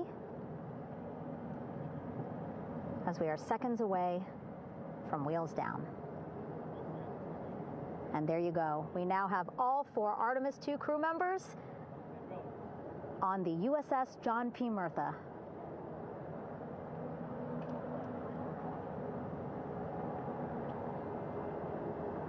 I'm sure they're happy to be out of the water and on this recovery ship with, again, 550 people on board, ready to welcome them home. But first, as we've been saying throughout the broadcast, just making sure the crew feel good. We reported that they were feeling good when they were in Orion, but those were just initial, quick, verbal assessments of how they're feeling. Their destination tonight, the medical bay here on the ship, right after we power down the helicopters here.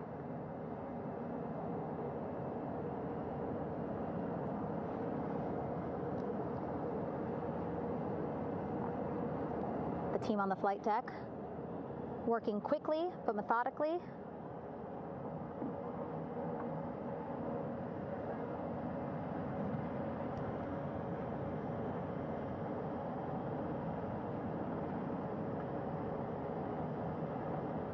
Waiting for just one more helicopter to touch down.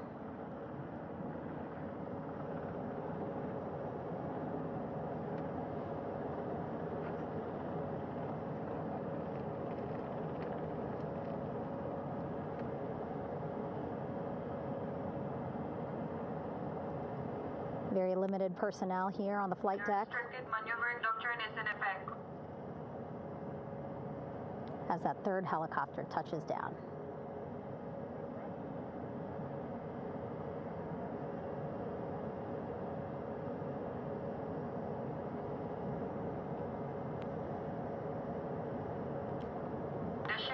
flight quarters.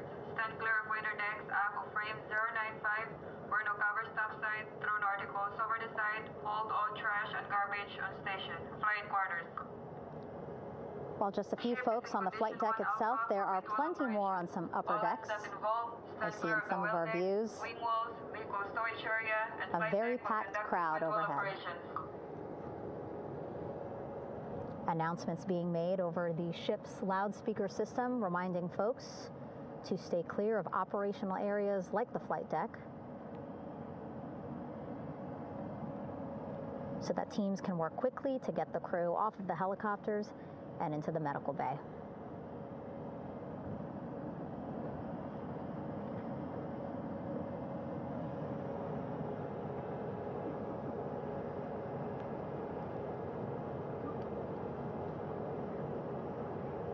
Splashdown today, 5:06 p.m.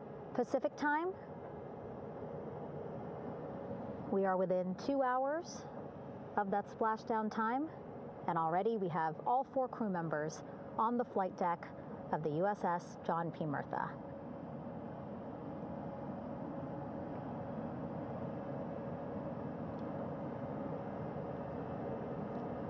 Again, crew waiting before getting out for the helicopters to completely shut down.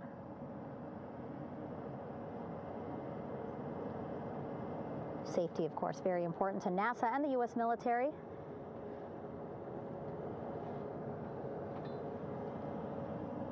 So we'll wait just a couple of minutes here before we start seeing crew members walk off the helicopters one by one.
All right, and now here we see pilot Victor Glover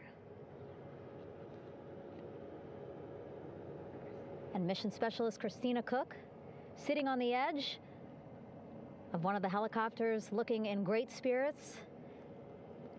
That familiar smile and laugh from Victor, I can see it from here. Christina, I'm sure, feeling the same way, just blocked a little bit by our camera here, but we'll see her here shortly.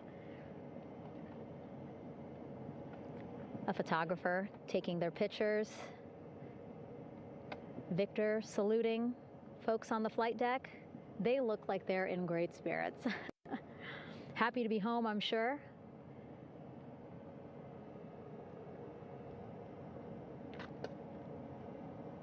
If you're sitting at home, I hope you too are wondering, what would you want to ask them if you got a chance to talk to them? Because that is what I'm thinking about. Getting the opportunity to talk to or ask questions of these 4 astronauts who just made history as the first crew to return to the moon since 1972.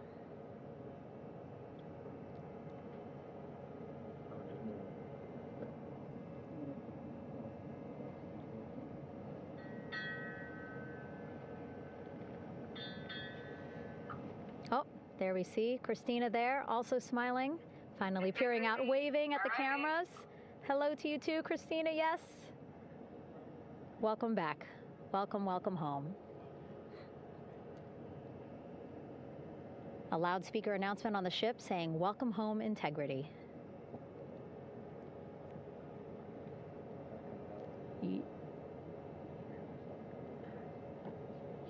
Victor in great spirits. I can't see who he's talking to, but I kind of think that he might be talking to his other two crew members. Shouting from across the flight deck, congratulations to one another.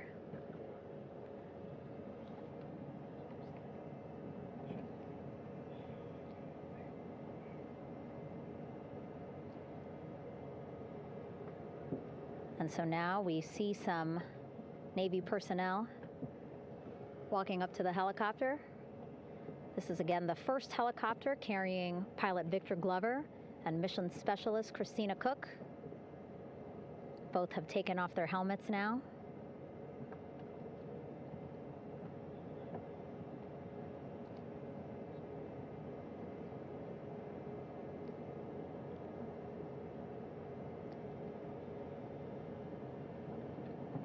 Some pictures, video to catalog this historic moment. A beautiful sunset just behind them here in the Pacific Ocean. Golden hour. These pictures will be beautiful.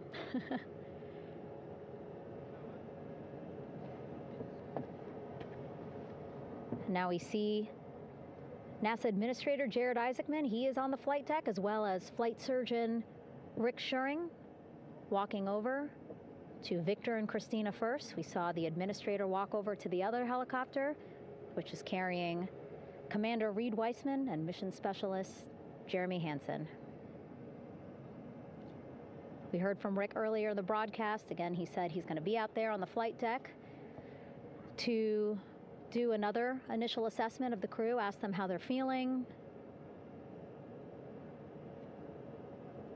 anything bothering them. But again, from what I'm seeing, they look like they're in great spirits and feeling pretty good for folks who just traveled 695,000 miles from Florida to the moon and now here to the Pacific Ocean.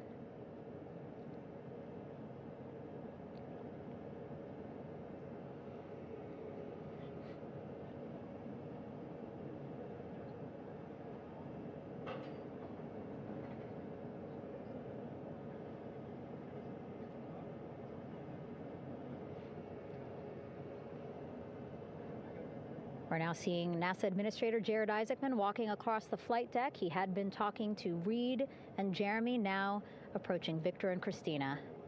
A hug from Victor, a hug from Christina. What a moment that we're getting to experience together.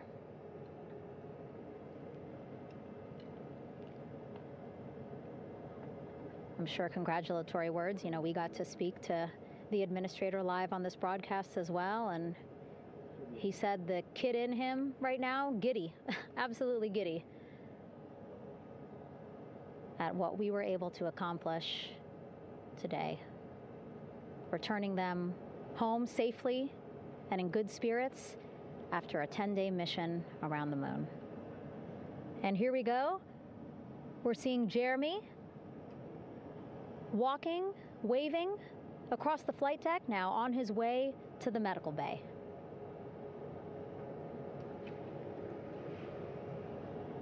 It's a short walk, less than a minute. Again, that's why the recovery team decided to use helicopters to get them on the flight deck for that short walk to medical bay. And now on the flight deck, we see the chief of the astronaut office, Scott Tingle. Rick Schuring switching places. He's going over to the other helicopter. Big hugs from Victor, Christina to Scott. Again, a gorgeous sunset setting the stage for this recovery tonight.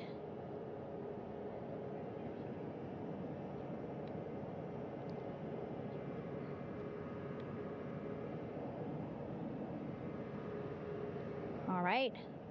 And now here we are, Christina, making her way, looking thankful, grateful, happy to be home.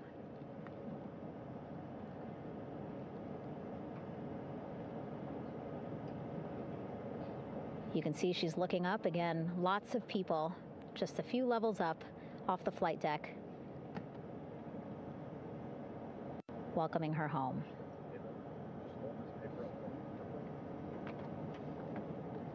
Scott holding the door like a gentleman, but back on his way to the other crew still on the flight deck.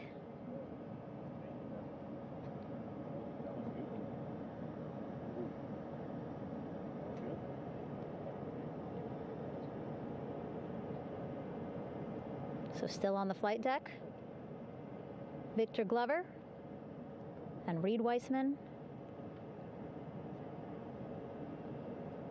It looks like Victor will be the next one headed to medical bay. More hugs, more hugs. He's a hugger.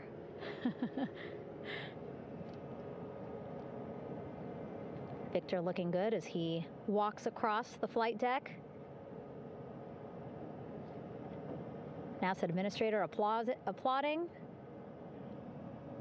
Victor applauding for all the folks on the ship with him who played a role in their safe return today.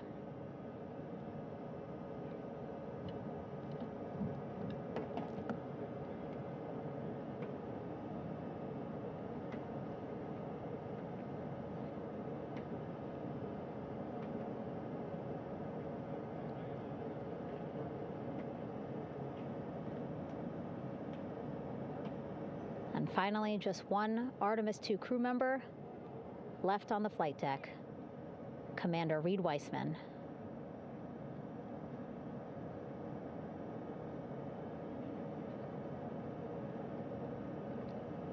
Applause from the group there on the flight deck, I'm sure, as well as on the level just above them, packed with people. Reed looking good as he takes his steps towards the medical bay.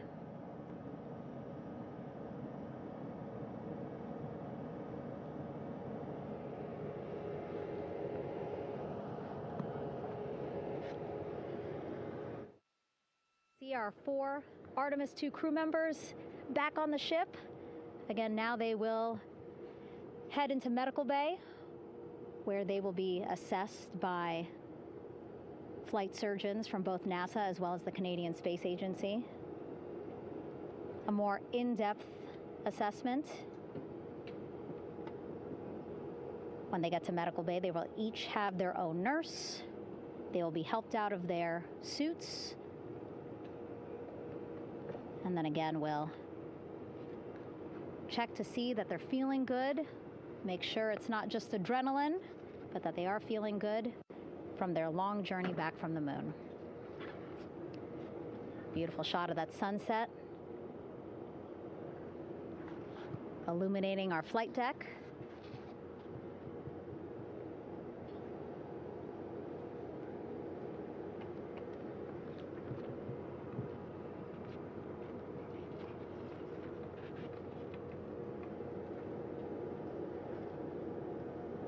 All right, and now with our astronauts safely on board, I want to welcome on Artemis Recovery Director Lily Villarreal. Lily, I don't know how you must be feeling right now. Ecstatic, relieved? So ecstatic, relieved. Of course, we still have to bring the capsule into the well deck of the ship, but this is a major milestone to have the crew here on the ship and in med bay. You know, our team has been preparing and working really hard, and I'm just so proud of them all. Everything went very well, just as planned. Our teammates in Houston, the flight control team was just amazing. We were able to have great conversations and communications about everything. And I don't know what else to say. I'm just so ecstatic. It's such a wonderful feeling to get to this point. again, we still have to get the capsule, but this is huge for all of us in landing recovery, and I couldn't do this without my team, and of course the full support of the U.S. military. There's going to be lots of, high fives when we get the capsule back in, and I'm so happy that the crew's doing well, Ryan's doing well, and thank you for everybody watching. Yeah, it was great to watch the crew come back to the ship with you. How were you feeling when you were seeing them looking so happy to be home and feeling really good? The funny thing is that we had video of them from inside the Orion vehicle.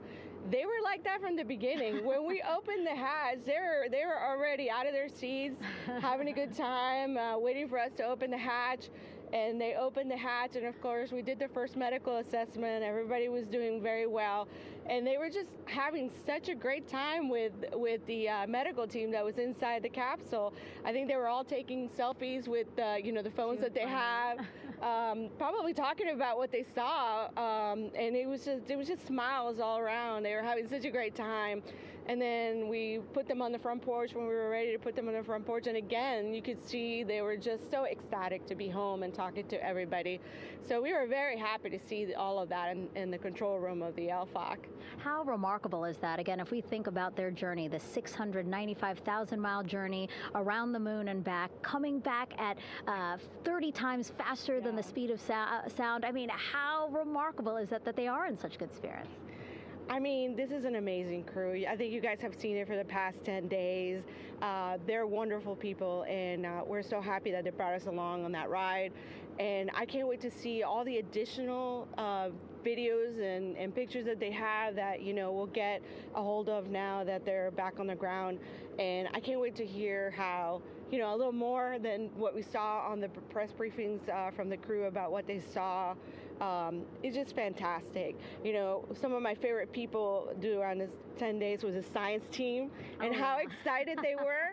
And so this is exactly how we feel in the landing recovery team when the science team went, oh my goodness, when they heard all the discussions about the moon. This is exactly how we feel now in the landing recovery team. We're so ecstatic. Yeah. Again, we have to recover the capsule. I want to make sure we don't forget about our Orion. Lily's all about business. She's thinking about what's next. But yeah, speaking of these 10 days, I mean, we have been along for the journey with them, live with them 24/7 for 10 days, and just really seeing the engagement that we've gotten from around the world. What do you hope people take away from this mission? I think that's fantastic. So, my story was that I went to the Kennedy Space Center. I was born in Colombia. I was 10 years old when we moved to the United States, but when I was 7, my family took me to the visitor center, and that's when I learned about Apollo. And we went to the moon, and I learned about astronauts, and that story was what really fueled me to want to do STEM and want to be an astronaut. And I think that this Artemis program is going to do exactly what what girls, my age back then is 7, young people right now, girls and even like young men, obviously. But we want to empower people to know that you can do this, right? If you want to come and work for NASA, if I did it, they can do it. And Artemis program is just going to inspire everybody. And I'm so happy about that. Yeah. Like Apollo inspired me. Thank you so much, Lily. Really appreciate you being here. As you said, still a lot of work to do. 5 to 6 more hours to recover Orion that's still out in the water. So I'll let you get back to it. But you had beautiful words to say again. We hope that this inspires people. We hope that you come and join us at NASA and accomplish great things with us in the future. Back to you, Rob. Thank you, Megan, and safe sailing out there in the Pacific. Here in Mission Control, it is now all quiet.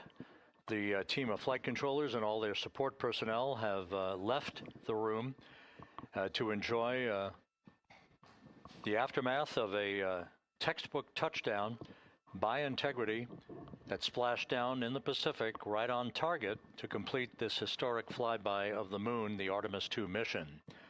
With that, we'll wrap up our coverage for the night and point you to a post-splashdown news conference in 15 minutes at 9:35 p.m. Central Time, 10:35 p.m. Eastern Time, where managers will discuss the return of the Integrity spacecraft and the completion of the Artemis II mission. With that, we'll wrap up our coverage for this evening, an historic mission in the history books. This is Mission Control Houston.